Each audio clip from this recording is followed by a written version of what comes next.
Social post ਵੇਖ ਰਹੀ ਸਾਰੀ audience ਦਾ ਮੈਂ ਸਵਾਗਤ ਕਰਦੀ ਹਾਂ।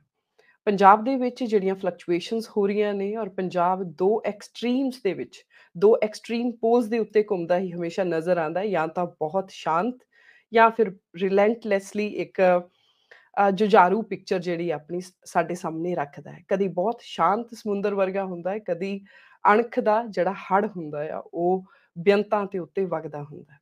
ਕਦੀ ਐਕਸਟ੍ਰੀਮ ਮੋਡਰੇਟ ਹੁੰਦਾ ਔਰ ਕਦੀ ਐਕਸਟ੍ਰੀਮ ਰੈਡੀਕਲ ਹੁੰਦਾ। ਇਹ ਜਿਹੜੀਆਂ ਫਲਕਚੁਏਸ਼ਨਸ ਨੇ ਪੰਜਾਬ ਦੇ ਵਿੱਚ, ਕਦੀ ਗਰਮ ਦਲ ਜਿਹੜੇ ਨੇ ਉਹ ਹਾਵੀ ਹੋ ਜਾਂਦੇ ਨੇ, ਕਦੀ ਗਰਮ ਦਲ ਜਿਹੜੇ ਨੇ ਉਹ ਗਾਇਬ ਹੋ ਜਾਂਦੇ ਨੇ। ਇਹ ਜਿਹੜੀਆਂ ਸਪੋਰੈਡਿਕ ਜਿਹੜਾ ਬ੍ਰੇਕਡਾਊਨ ਹੋ ਕੇ ਧਰਤੀ ਦੇ ਵਿੱਚੋਂ ਇੱਕ ਤਰ੍ਹਾਂ ਦੇ ਸਾਡੇ ਸਾਹਮਣੇ ਇੱਕ ਐਦਾਂ ਦੀ ਰਿਲੈਂਟਲੈਸਲੀ ਗ੍ਰਿਮ ਪਿਕਚਰ ਵੀ ਕਈ ਵਾਰੀ ਸਾਹਮਣੇ ਆਉਂਦੀ ਹੈ ਕਿ ਉਹਦੇ ਪਿਛਲੇ ਕਾਰਨ ਸਮਝ ਨਹੀਂ ਆਉਂਦੇ। ਉਹੀ ਕਾਰਨਾਂ ਨੂੰ ਪੰਜਾਬ ਦੇ ਲੰਬੇ ਇਤਿਹਾਸ ਨਾਲ ਜੋੜ ਕੇ ਜਿਹੜੇ ਐਕਸਪਰਟ ਲੋਕ ਨੇ ਅਲੱਗ-ਅਲੱਗ ਖੇਤਰਾਂ ਦੇ, ਉਹਨਾਂ ਤੋਂ ਉਹੀ ਕਾਰਨ ਜਾਣਨ ਦੀ ਕੋਸ਼ਿਸ਼ ਕਰ ਰਹੇ ਹਾਂ ਇਸ ਪ੍ਰੋਗਰਾਮ ਦੇ ਵਿੱਚ।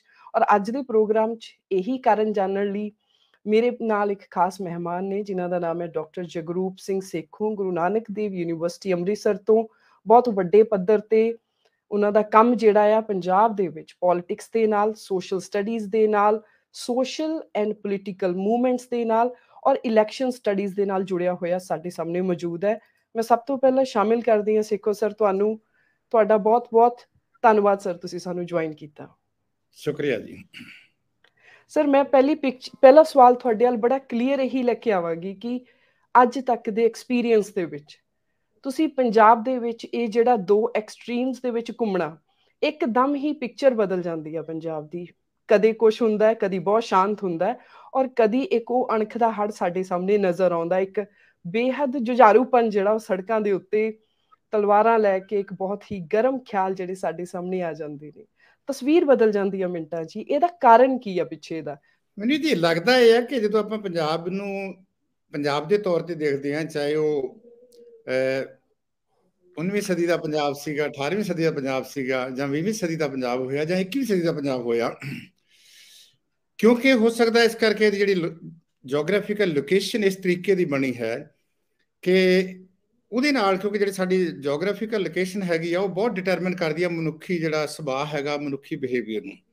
ਉਹਦਾ ਸਾਈਜ਼ ਹੈ, ਉਹਦੀ ਲੋਕੇਸ਼ਨ ਆ, ਉਹਦੀ ਟੋਪੋਗ੍ਰਾਫੀ ਆ, ਉਹਦਾ ਕਲਾਈਮੇਟ ਆ, ਉਹਦੇ ਰਿਸੋਰਸਿਸ ਹੈਗੇ ਆ, ਉਹਦੀ ਜਿਹੜੀ ਗੁਆਂਢੀਆਂ ਦੇ ਨਾਲ ਕਿਸ ਕਿਸਮ ਦੀ ਬਾਉਂਡਰੀ ਹੈਗੀ ਆ, ਕਿਸ ਕਿਸਮ ਦਾ ਵਰਤਾਰਾ ਸੀ। ਜੇ ਆਪਾਂ ਹਿਸਟੋਰੀਕਲ ਕੰਟੈਕਸਟ ਵਿੱਚ ਜਾਈਏ ਤਾਂ ਇਹ, ਕਿਉਂਕਿ ਸਟੇਬਿਲਿਟੀ ਵਾਲਾ ਪਾਰਟ ਕਦੀ ਇੱਥੇ ਰਿਹਾ ਹੀ ਨਹੀਂਗਾ, ਔਰ ਉਹਦੇ ਵਿੱਚੋਂ ਸ਼ਾਇਦ ਉਹ ਗੱਲ ਨਿਕਲੀ ਸੀ ਖਾਧਾ ਪੀਤਾ ਲਾਏ ਦਾ ਤੇ ਰਹਿੰਦਾ ਅਹਿਮਦ ਸ਼ਾਹ ਵਾਲਾ। ਜਿਹੜੀ ਇਨਸਿਕਿਉਰਿਟੀ ਜਿਹੜੀ ਸੀਗੀ ਉਹ ਹਮੇਸ਼ਾ ਇੱਥੇ ਬਣੀ ਰਹੀ।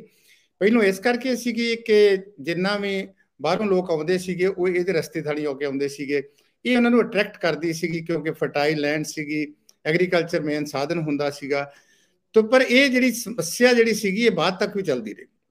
ਜੇ ਆਪਾਂ ਦੇਖਿਆ ਜਾਵੇ ਕਿ ਈਵਨ ਬ੍ਰਿਟਿਸ਼ ਟਾਈਮ ਦੇ ਵਿੱਚ ਵੀ ਦੋਨੋਂ ਸਟੀਮ ਨਾਲ ਚੱਲਦੀਆਂ ਸੀ। ਤੁਸੀਂ ਕਿਹਾ ਇੱਕ ਸਟੀਮ ਹੈ, ਮੈਂ ਕਹਿੰਦਾ ਪੈਰਲਲ ਸਟੀਮ ਚੱਲਦੀਆਂ, ਦੋਨੋਂ ਚੱਲਦੀਆਂ, ਉਹ ਤੋਂ ਜ਼ਿਆਦਾ ਵੀ ਹੁਣ ਚੱਲਦੀਆਂ ਹੈ। ਕਿ ਹੁਣ ਬਲ ਇਹ ਠੀਕ ਆ ਕਿ ਇੱਕ ਸਟੀਮ ਜਿਹੜੀ ਆ ਉਹ ਕਿਹੜੀ ਡੋਮੀਨੇਟ ਕਰ ਜਾਂਦੀ ਆ, ਵਿਜ਼ੀਬਲ ਹੋ ਜਾਂਦੀ ਆ, ਜਾਂ ਉਹ ਜ਼ਿਆਦਾ ਪ੍ਰੋਜੈਕਟ ਹੋ ਜਾਂਦੀ ਆ। ਜਿਹੜੀ ਦੂਸਰੀ ਸਟੀਮ ਹੁੰਦੀ ਆ ਉਹ ਕਈ ਵਾਰੀ ਵਿਡਰੋ ਕਰ ਜਾਂਦੀ ਆ, ਕਈ ਵਾਰੀ ਸਾਇਲੈਂਟ ਹੋ ਜਾਂਦੀ ਆ। ਉਹ ਥੋੜਾ ਜਿਹਾ ਸਾਨੂੰ ਲੱਗਦਾ ਕਿ ਉਹ ਪਿੱਛੇ ਚੱਲ ਗਈ। ਪਰ ਪੰਜਾਬ ਇੱਕ ਅਜਿਹੀ ਧਰਤੀ ਆ ਕਿ ਜਿੱਥੇ ਹਰ ਪਾਸੇ ਵੱਲੋਂ ਹਰ ਕਿਸਮ ਦਾ ਕੋਈ ਨਾ ਕੋਈ ਜਿਹੜਾ ਹੈਗਾ ਵਾ ਇਹ ਸਟੀਮ ਜਿਹੜੀ ਆ ਉਹ ਚੱਲਦੀ ਰਹਿੰਦੀ ਆ। ਤੁਸੀਂ ਦੇਖੋ ਉਹਦੇ ਵਿੱਚ ਜਦੋਂ ਬ੍ਰਿਟਿਸ਼ ਟਾਈਮ ਦੇ ਵਿੱਚ ਵੀ ਇੱਕ ਪਾਸੇ ਰਿਲੀਜੀਅਸ ਜਿਹੜੀਆਂ ਫੋਰਸਿਸ ਸੀਗੀਆਂ ਉਹ ਅਪ ਹੋ ਰਹੀਆਂ ਸੀ, ਨਾਲ ਪੈਰਲਲ ਜਿਹੜੀਆਂ ਸੀ ਪ੍ਰੋਗਰੈਸਿਵ ਸੀਗੀਆਂ, ਪੀਜ਼ੈਂਟ ਸੀਗੀਆਂ, ਲੈਫਟ ਸੀਗੀਆਂ, ਅਲਟਰਾ ਲੈਫਟ ਵੀ ਸੀਗੀਆਂ, ਉਹ ਵੀ ਨਾਲ ਨਾਲ ਤੁਰੀਆਂ ਫਿਰਦੀਆਂ ਸੀਗੀਆਂ। ਇਸੇ ਤਰੀਕੇ ਦੇ ਨਾਲ ਆਜ਼ਾਦੀ ਤੋਂ ਬਾਅਦ ਵੀ ਚੱਲਿਆ ਕਿ ਪ੍ਰੋਗਰੈਸ ਵੀ ਸੀਗੀਆਂ, ਸੈਂਟਰਸ ਵੀ ਗਈਆਂ, ਜਿਹੜੀਆਂ ਕਮਿਊਨਲ ਫੋਰਸਿਸ ਆਪਾਂ ਕਹਿ ਦਈਏ ਜਾਂ ਜਿਹੜੀਆਂ ਪੈਰੋਕੀਅਲ ਫੋਰਸਿਸ ਸੀ ਉਹ ਵੀ ਨਾਲ ਨਾਲ ਚੱਲਦੀਆਂ ਰਹੀਆਂ।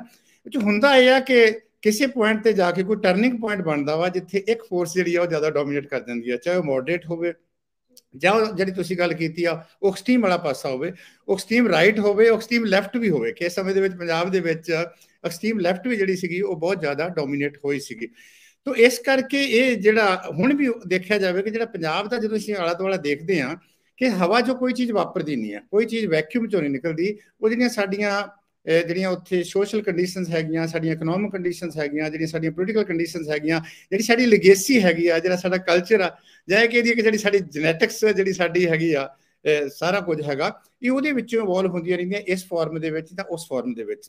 ਔਰ ਖਾਸ ਕਰਕੇ ਤੁਸੀਂ ਦੇਖੋ ਕਿ ਪਿਛਲੇ 35 ਸਾਲ ਦੇ ਉੱਤੋਂ ਅਸੀਂ ਬਹੁਤ ਸਾਰੇ ਅਪਸ ਐਂਡ ਡਾਊਨ ਦੇਖੇ ਆ।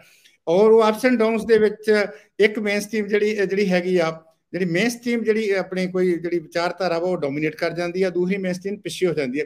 ਪਰ ਥੋੜੇ ਸਮੇਂ ਬਾਅਦ ਜਿਹੜੀ ਵਿਚਾਰਧਾਰਾ ਡੋਮੀਨੇਟ ਕਰਦੀ ਆ ਉਹਨੂੰ ਪਿਛਾਂਹ ਹਟਣਾ ਪੈਂਦਾ ਵਾ, ਨਾਰਮਲ ਪ੍ਰੋਸੈਸ ਸ਼ੁਰੂ ਹੋ ਜਾਂਦਾ।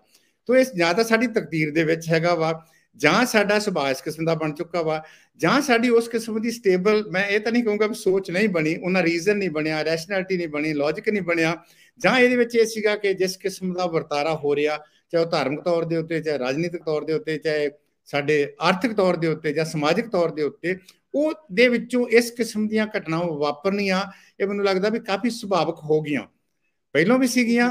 ਹੁਣ ਥੋੜਾ ਜਦੋਂ ਕੋਈ ਘਟਨਾ ਵਾਪਰਦੀ ਆ ਉਹਦੀ ਜਿਹੜੀ ਸਪੀਡ ਆ ਬਹੁਤ ਜ਼ਿਆਦਾ ਤੇਜ਼ ਆ, ਕਿਉਂਕਿ ਲਾਈਫ ਤੇਜ਼ ਹੋ ਗਈ, ਟੈਕਨੋਲੋਜੀ ਆ ਗਈ, ਜਾਂ ਇਸ ਤਰੀਕੇ ਦੇ ਨਾਲ ਪੇਸ਼ੈਂਸ ਵਾਲਾ ਪਾਰਟ ਨਹੀਂ ਹੈਗਾ। ਤੋ ਇਸ ਕਰਕੇ ਪੰਜਾਬ ਜਿਹੜਾ ਹੈਗਾ ਵਾ ਕਦੀ ਵੀ ਲੰਮਾ ਸਮਾਂ ਮੈਂ ਦੇਖਿਆ ਵੀ ਇੱਕ ਨਾਰਮਲ ਪ੍ਰੋਸੈਸ ਦੇ ਵਿੱਚ ਉਹਦੀ ਗਰੋਥ ਹੋਈ ਆ, ਡਿਵੈਲਪਮੈਂਟ ਨਹੀਂ ਹੋਈ। ਗਰੋਥ ਚਾਹੇ ਉਹ ਸਾਡੀ ਇਕਨੋਮਿਕ ਗਰੋਥ ਦੀ ਗੱਲ ਕਰ ਲਈਏ, ਜਾਂ ਸਾਡੀ ਪੋਲੀਟੀਕਲ ਜਿਹੜੀ ਕਹਿ ਦਈਏ ਵੀ ਜਿਹੜੀ ਗਰੋਥ ਹੋਈ ਸੀਗੀ, ਜਾਂ ਸੋਸ਼ਲ ਗਰੋਥ ਹੋਈ ਆ। ਡਿਵੈਲਪਮੈਂਟ ਅਲਟੀਮੇਟਲੀ ਜਿੱਥੇ ਸਟੇਬਿਲਿਟੀ ਹੋਣੀ ਚਾਹੀਦੀ ਸੀ, ਜਿੱਥੇ ਰੀਜ਼ਨ ਹੋਣਾ ਚਾਹੀਦਾ ਸੀ, ਰੈਸ਼ਨੈਲਿਟੀ ਹੋਣੀ ਚਾਹੀਦੀ ਸੀ, ਲੌਜਿਕ ਚਾਹੀਦਾ ਸੀਗਾ, ਡਾਇਲੋਗ ਚਾਹੀਦਾ ਸੀਗਾ, ਉਹ ਇਹਦੇ ਸਾਰੇ ਸਮਾਜਿਕ ਵਰਤਾਰੇ ਦੇ ਵਿੱਚੋਂ ਜਿਹੜਾ ਉਹ ਪੋਲੀਟੀਕਲ ਫੋਰਮ ਦੇ ਉੱਤੇ ਵੀ ਜਾਂ ਹੋਰ ਫੋਰਮ ਦੇ ਉੱਤੇ ਵੀ ਉਹ ਮਿਸਿੰਗ ਆ। ਤੋ ਇਸ ਕਰਕੇ ਜਿਹੜੀ ਚੀਜ਼ ਵਾਪਰ ਲੱਗਦੀ ਆ ਉਹ ਇੱਕਦਮ ਅੱਗੇ ਲੰਘ ਜਾਂਦੀ ਆ, ਦੂਸਰੇ ਵਿਡਰੋ ਕਰ ਜਾਂਦੇ ਆ, ਔਰ ਉਹ ਕਿੱਥੋਂ ਤੱਕ ਜਾਂਦੀ ਆ ਆਲ ਡਿਪੈਂਡਸ ਔਨ ਦੈਟ ਕਿ ਉਹ 'ਚ ਸਪੋਰਟ ਕਿੰਨੀ ਜ਼ਿਆਦਾ ਹੈਗੀ ਆ। ਤੁਸੀਂ ਡਾਕਟਰ ਸਾਹਿਬ ਵੋਟਰਾਂ ਦੇ ਸੁਭਾਅ ਨੂੰ, ਪੰਜਾਬੀ ਵੋਟਰਾਂ ਦੀ ਨੇਚਰ ਨੂੰ ਬਹੁਤ ਵਧੀਆ ਤਰ੍ਹਾਂ ਜਾਣਦੇ ਹੋ ਜੀ। ਜੇਕਰ ਆਪਾਂ ਪੰਜਾਬੀ ਵੋਟਰਾਂ ਦੇ ਮਨਾਂ ਨੂੰ ਦੇਖੀਏ, ਜਿੱਥੇ ਬਹੁਤ ਵੱਡਾ ਸੈਕਸ਼ਨ ਦਲਿਤ ਹੈ, ਬਹੁਤ ਵੱਡਾ ਸੈਕਸ਼ਨ ਹਿੰਦੂ ਵੀ ਹੈ, ਬਹੁਤ ਵੱਡਾ ਸੈਕਸ਼ਨ ਸਿੱਖ ਵੀ ਹੈਗਾ, ਕੀ ਉਹ ਐਕਸਟ੍ਰੀਮ ਪੋਲਿਟਿਕਸ ਨੂੰ ਵੋਟ ਪਾਉਂਦੇ ਨੇ ਜਾਂ ਐਕਸਟ੍ਰੀਮਲੀ ਮੋਡਰੇਟ ਨੂੰ ਵੋਟ ਪਾਉਂਦੇ ਨੇ? ਉਹਨਾਂ ਦਾ ਸੁਭਾਅ ਕੀ ਹੈ? ਬਿਲਕੁਲ ਨਹੀਂ। ਆਲ ਇੰਡੀਆ ਲੈਵਲ ਦੇ ਉੱਤੇ ਅਸੀਂ ਦੇਖਿਆ ਕਿ ਜਿਉਂ-ਜਿਉਂ ਸਾਡੀ ਡੈਮੋਕ੍ਰੈਟਿਕ ਪ੍ਰੋਸੈਸ ਜਿਹੜਾ ਉਹ ਵਧੀ ਜਾਂਦਾ ਵਾ, ਡੈਮੋਕ੍ਰੇਸੀ ਇੰਸਟੀਟਿਊਸ਼ਨ ਥੋੜ੍ਹੀਆਂ ਬਹੁਤੀਆਂ ਮੈਂ ਕਹੂੰਗਾ ਸਟਰੋਂਗ ਹੋ ਰਹੀਆਂ, ਲੋਕਾਂ ਦਾ ਫੇਥ ਵਧਦਾ। ਇਹ ਠੀਕ ਹੈ ਕਿ ਪਹਿਲੇ ਸਮੇਂ 'ਚ ਇੰਸਟੀਟਿਊਸ਼ਨ ਦੇ ਉੱਤੇ ਕੁਐਸਚਨਿੰਗ ਹੋਈ ਆ, ਪਰ ਇਹ ਦੇਖਿਆ ਕਿ ਤਿਉਂ-ਤਿਉਂ ਲੋਕਾਂ 'ਚ ਪੋਲੀਟੀਕਲ ਮੈਚੁਰਿਟੀ ਜ਼ਿਆਦਾ ਆਈ ਜਾਂਦੀ। ਪਿਛਲੇ 20-25 ਸਾਲ ਦੇ ਉੱਤੋਂ ਨੈਸ਼ਨਲ ਲੈਵਲ ਦੇ ਉੱਤੇ ਜਿਹੜੀਆਂ ਖਾਸ ਕਰਕੇ ਜਿਹੜੀ ਤੁਸੀਂ ਐਕਸਟ੍ਰੀਮ ਵਾਲੀ ਗੱਲ ਕੀਤੀ ਹੈ, ਜਾਂ ਪੈਰੋਕੀਅਲ ਵੈਲਿਊ ਸਿਸਟਮ ਸੀਗਾ, ਕਾਸਟ ਸੀਗਾ, ਰਿਲੀਜਨ ਸੀਗਾ, ਰੀਜਨ ਸੀਗਾ, ਇਹ ਚੀਜ਼ਾਂ ਦਾ ਇੰਡੀਵਿਜੂਅਲ ਕਿਉਂਕਿ ਇੰਡੀਵਿਜੂਅਲ ਜਿਹੜਾ ਉਹ ਪੋਲੀਟੀਕਲ ਆਟੋਨਮਸ ਹੋ ਰਿਹਾ, ਔਰ ਇਸ ਕਰਕੇ ਉਹਨਾਂ ਦਾ ਇਹ ਘੱਟ ਹੋ ਰਿਹਾ। ਪੰਜਾਬ ਦੇ ਲੋਕ ਨਵੇਂ ਐਕਸਪੈਰੀਮੈਂਟ ਕਰਨ ਨੂੰ ਤਿਆਰ ਰਹਿੰਦੇ ਆ, ਇਹ ਸਭ ਤੋਂ ਵੱਡਾ ਸਾਡੇ ਸੁਭਾਅ ਦਾ ਹਿੱਸਾ ਵਾ, ਚਾਹੇ ਉਹ ਰਾਜਨੀਤਿਕ ਐਕਸਪੈਰੀਮੈਂਟ ਹੋਵੇ, ਚਾਹੇ ਇਕਨੋਮਿਕ ਐਕਸਪੈਰੀਮੈਂਟ ਹੋਵੇ, ਚਾਹੇ ਕੋਈ ਹੋਰ ਕਿਸੇ ਕਿਸਮ ਦਾ ਐਕਸਪੈਰੀਮੈਂਟ ਹੋਵੇ। ਪਿਛਲੇ ਸਮੇਂ 'ਚ ਅਸੀਂ ਦੇਖਿਆ ਕਿ ਗਵਰਨੈਂਸ ਖਾਸ ਕਰਕੇ ਪਿਛਲੇ 10-12 ਸਾਲ ਦੇ ਉੱਤੋਂ ਅਸੀਂ ਦੇਖ ਰਹੇ ਹਾਂ, 7-8 ਸਾਲ ਦੇ ਉੱਤੋਂ ਜਿਹੜਾ ਸੀਗਾ ਸਟੇਟ ਲੈਵਲ ਦੇ ਉੱਤੇ ਮੁੱਦੇ ਬਹੁਤ ਹਾਵੀ ਹੋ ਰਹੇ, ਔਰ ਉਹ ਮੁੱਦੇ ਜਿਹੜੇ ਆ ਤੁਸੀਂ ਯਕੀਨ ਕਰੋਗੇ ਉਹ ਮੁੱਦੇ ਪੈਰੋਕੀਅਲ ਨਹੀਂ ਹੈ, ਉਹ ਮੁੱਦੇ ਰਿਲੀਜੀਅਸ ਨਹੀਂ ਹੈ। ਜਦੋਂ ਲੋਕਾਂ ਨੂੰ ਇਹ ਪੁੱਛਿਆ ਜਾਂਦਾ ਕਿ ਤੁਸੀਂ ਵੋਟ ਪਾਉਣ ਦਾ ਸਭ ਤੋਂ ਵੱਡਾ ਕਾਰਨ ਹੈ, ਉਹ ਮੁੱਦੇ ਜਿਹੜੇ ਹੈਗੇ ਉਹ ਸੈਕੂਲਰ ਹੈ, ਉਹ ਮੁੱਦੇ ਜਿਹੜੇ ਹੈ ਇਕਨੋਮਿਕਸ ਹੈ, ਜਿਹਦੇ ਵਿੱਚ ਖਾਸ ਕਰਕੇ ਬੇਰੁਜ਼ਗਾਰੀ ਦੀ ਆਪਾਂ ਗੱਲ ਕਰਦੇ ਹਾਂ, ਜਾਂ ਲਾਅ ਐਂਡ ਆਰਡਰ ਦੀ ਗੱਲ ਕਰਦੇ ਹਾਂ, ਜਾਂ ਨਸ਼ਿਆਂ ਦੀ ਗੱਲ ਕਰਦੇ ਹਾਂ, ਜਾਂ ਮਾੜੀ ਵਿਦਿਆ ਦੀ ਗੱਲ ਕਰਦੇ ਹਾਂ, ਜਾਂ ਹੋਰ ਇਦਾਂ ਦੀਆਂ ਗੱਲਾਂ ਕਰਦੇ ਆ, ਉਹ ਡੋਮੀਨੇਟ ਕਰਦੇ ਆ। ਔਰ ਇਸ ਮਾਮਲੇ ਦੇ ਵਿੱਚ ਪੰਜਾਬ ਦੇ ਵਿੱਚ ਦੇਖਿਆ ਕਿ ਜਦੋਂ ਵੰਡ ਪਾਉਣ ਦੀ ਗੱਲ ਆਉਂਦੀ ਆ, ਵੰਡ ਪੈਂਦੀ ਥੋੜੇ ਸਮੇਂ ਲਈ, ਪਰ ਉਸ ਤੋਂ ਬਾਅਦ ਫਿਰ ਨਾਰਮਲ ਹੋ ਜਾਂਦਾ।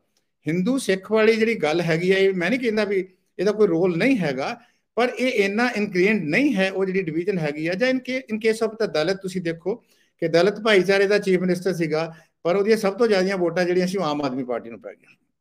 ਦੂਸਰੇ ਪਾਸੇ ਜਿਹੜਾ ਸੀਗਾ ਕਿਸਾਨੀ ਸੀਗੀ, ਕਿਸਾਨੀ ਬਿਲਕੁਲ ਜਿਹੜੇ ਕਿਸਾਨਾਂ ਨੂੰ ਰਿਪਰੈਜ਼ੈਂਟ ਨਹੀਂ ਸੀ ਕਰਦੇ, ਜਿਹੜੀ ਖਾਸ ਕਰਕੇ ਉਹ ਉਸ ਪਾਸੇ ਨੂੰ ਚੱਲ ਪਏ।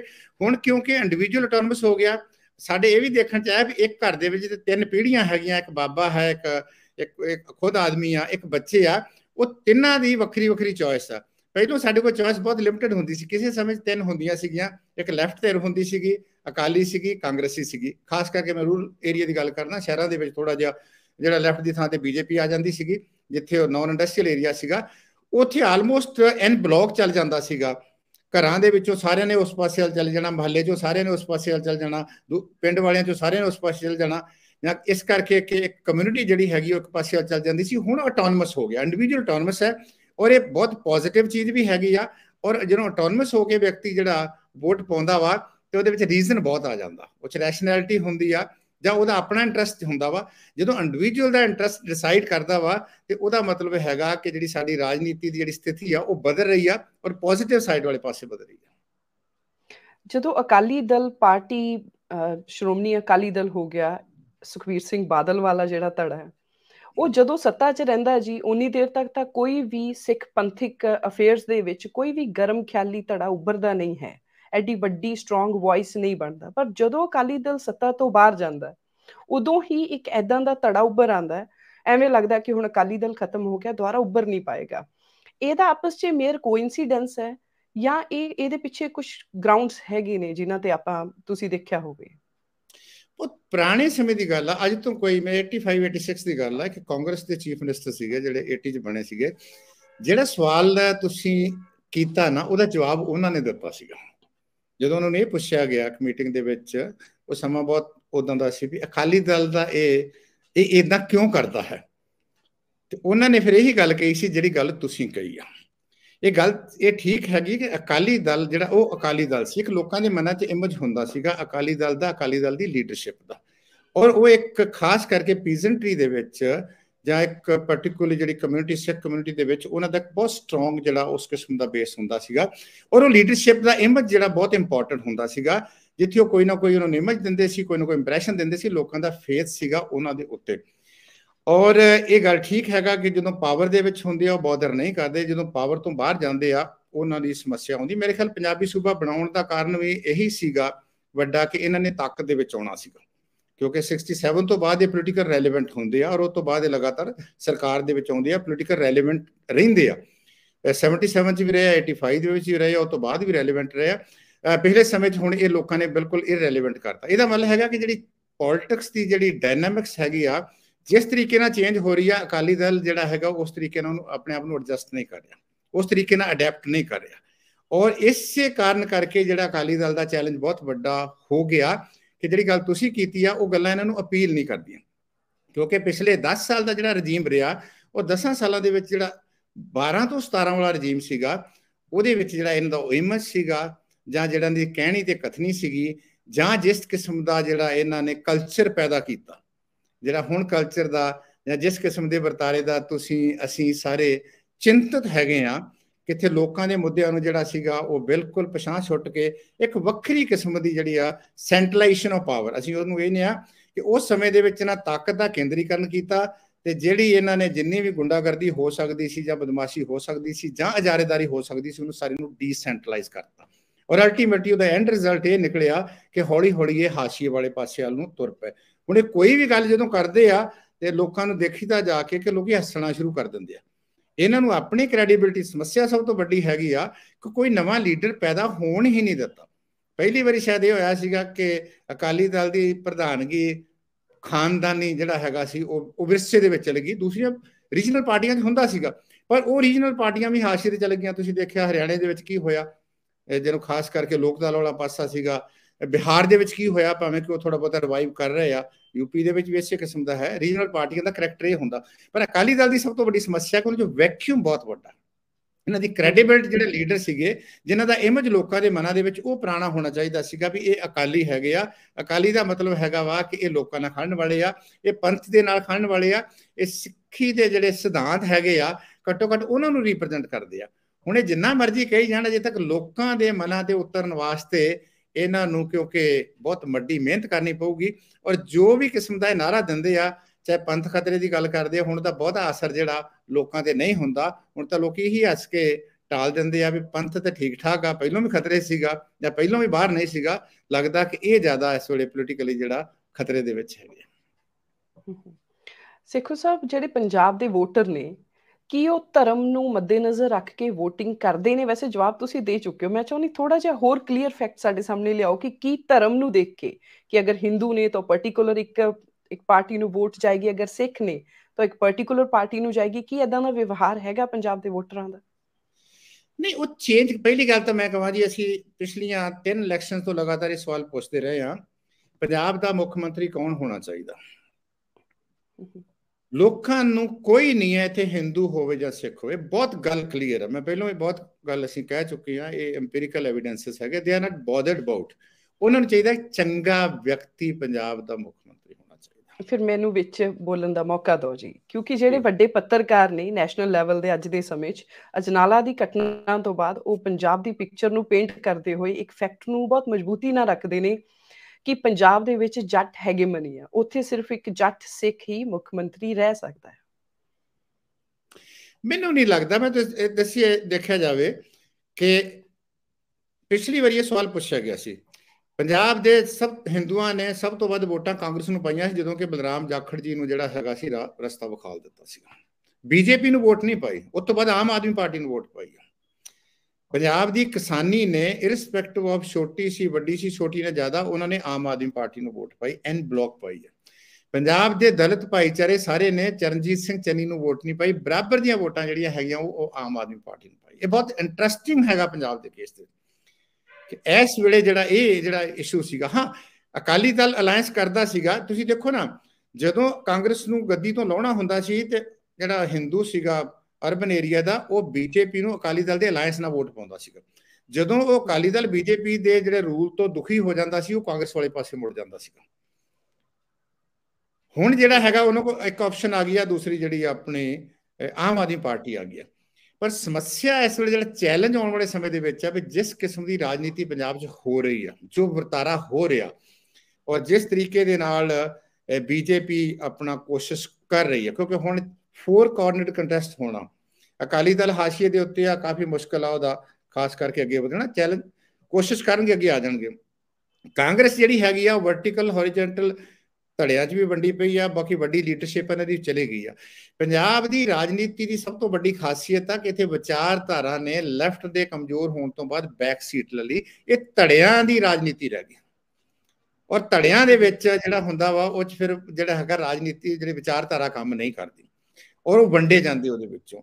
ਤੋ ਇਸ ਕਰਕੇ ਜਿਹੜੀ ਹੁਣ ਅਗਲੀ ਚੋਣ ਹੋਊਗੀ, ਖਾਸ ਕਰਕੇ ਜਿਹੜੀ 27 ਦੇ ਵਿੱਚ ਹੋਣੀ, ਬਹੁਤ ਇੰਟਰਸਟਿੰਗ ਹੋਊਗੀ ਕਿ ਉਦੋਂ ਤੱਕ ਕਿਸ ਪਾਸੇ ਵੱਲ ਨੂੰ ਕਹਿੰਦੇ ਨੇ ਪਾਣੀ ਕਿਸ ਪਾਸੇ ਵੱਲ ਨੂੰ ਜਾਂਦਾ ਹੈ, ਜਾਂ ਕਿਸ ਕਿਸਮ ਦੀ ਇਹ ਸਰਕਾਰ ਦੀ ਪਰਫਾਰਮੈਂਸ ਰਹਿੰਦੀ ਆ, ਜਾਂ ਦੂਸਰੇ ਧੜੇ ਕਿੱਦਾਂ ਆਪਣੇ ਆਪ ਨੂੰ ਜਿਹੜਾ ਆਪਣੇ ਪੈਰਾਂ ਤੇ ਖੜੇ ਕਰਦੇ ਆ। ਪਰ ਇਹ ਗੱਲ ਬੜੀ ਪੱਕੀ ਆ ਕਿ ਧਰਮ ਦਾ, ਜਾਤ ਦਾ, ਰਿਜਨ ਦਾ, ਹਾਂ ਇਹ ਜ਼ਰੂਰ ਹੈਗਾ ਕਿ ਮੁੱਖ ਮੰਤਰੀ ਮਾਲਵੇ ਦਾ ਬਣਦਾ, ਕਿਉਂਕਿ 69 ਸੀਟਸ ਹੈਗੀਆਂ। ਜ਼ਰੂਰੀ ਨਹੀਂ ਕੱਲ ਨੂੰ ਕੋਈ ਐਕਸੈਪਟੇਬਲ ਲੀਡਰ ਇਧਰੋਂ ਵੀ ਬਣ ਗਿਆ, ਕੋਈ ਪਾਰਟੀ ਇਹ ਵੀ ਕਰ ਲਵੇ ਤੇ ਉਹਦੇ ਨਾਲ ਇਹ ਨਹੀਂ ਵੀ ਉਹਨੂੰ ਲੋਕੀ ਐਕਸੈਪਟ ਨਹੀਂ ਕਰਨਗੇ। ਲੋਕਾਂ ਦੇ ਲੈਵਲ ਤੇ ਕੋਈ ਸਮੱਸਿਆ ਨਹੀਂ, ਲੋਕਾਂ ਦਾ ਇੱਕੋ ਹੀ ਏਜੰਡਾ ਹੈਗਾ, ਪਰਫਾਰਮੈਂਸ ਹੈਗੀ ਆ। ਪੰਜਾਬ ਨੂੰ ਢਾਂਚਾਗਤ, ਸੰਸਥਾਗਤ ਜਿਹੜਾ ਹੈਗਾ ਸਾਡਾ ਕ੍ਰਾਈਸਿਸ ਹੈ ਜਿਹੜਾ ਉਹਦੇ ਵਿੱਚੋਂ ਬਾਹਰ ਕੱਢਦਾ ਵਾ, ਉਹ ਲੋਕਾਂ ਦਾ ਜਿਹੜਾ ਹੈਗਾ ਉਹ ਰਹਿਨਬਾ ਬਣ ਸਕਦਾ ਵਾ, ਲੋਕਾਂ ਦਾ 50 ਬਣ ਸਕਦਾ।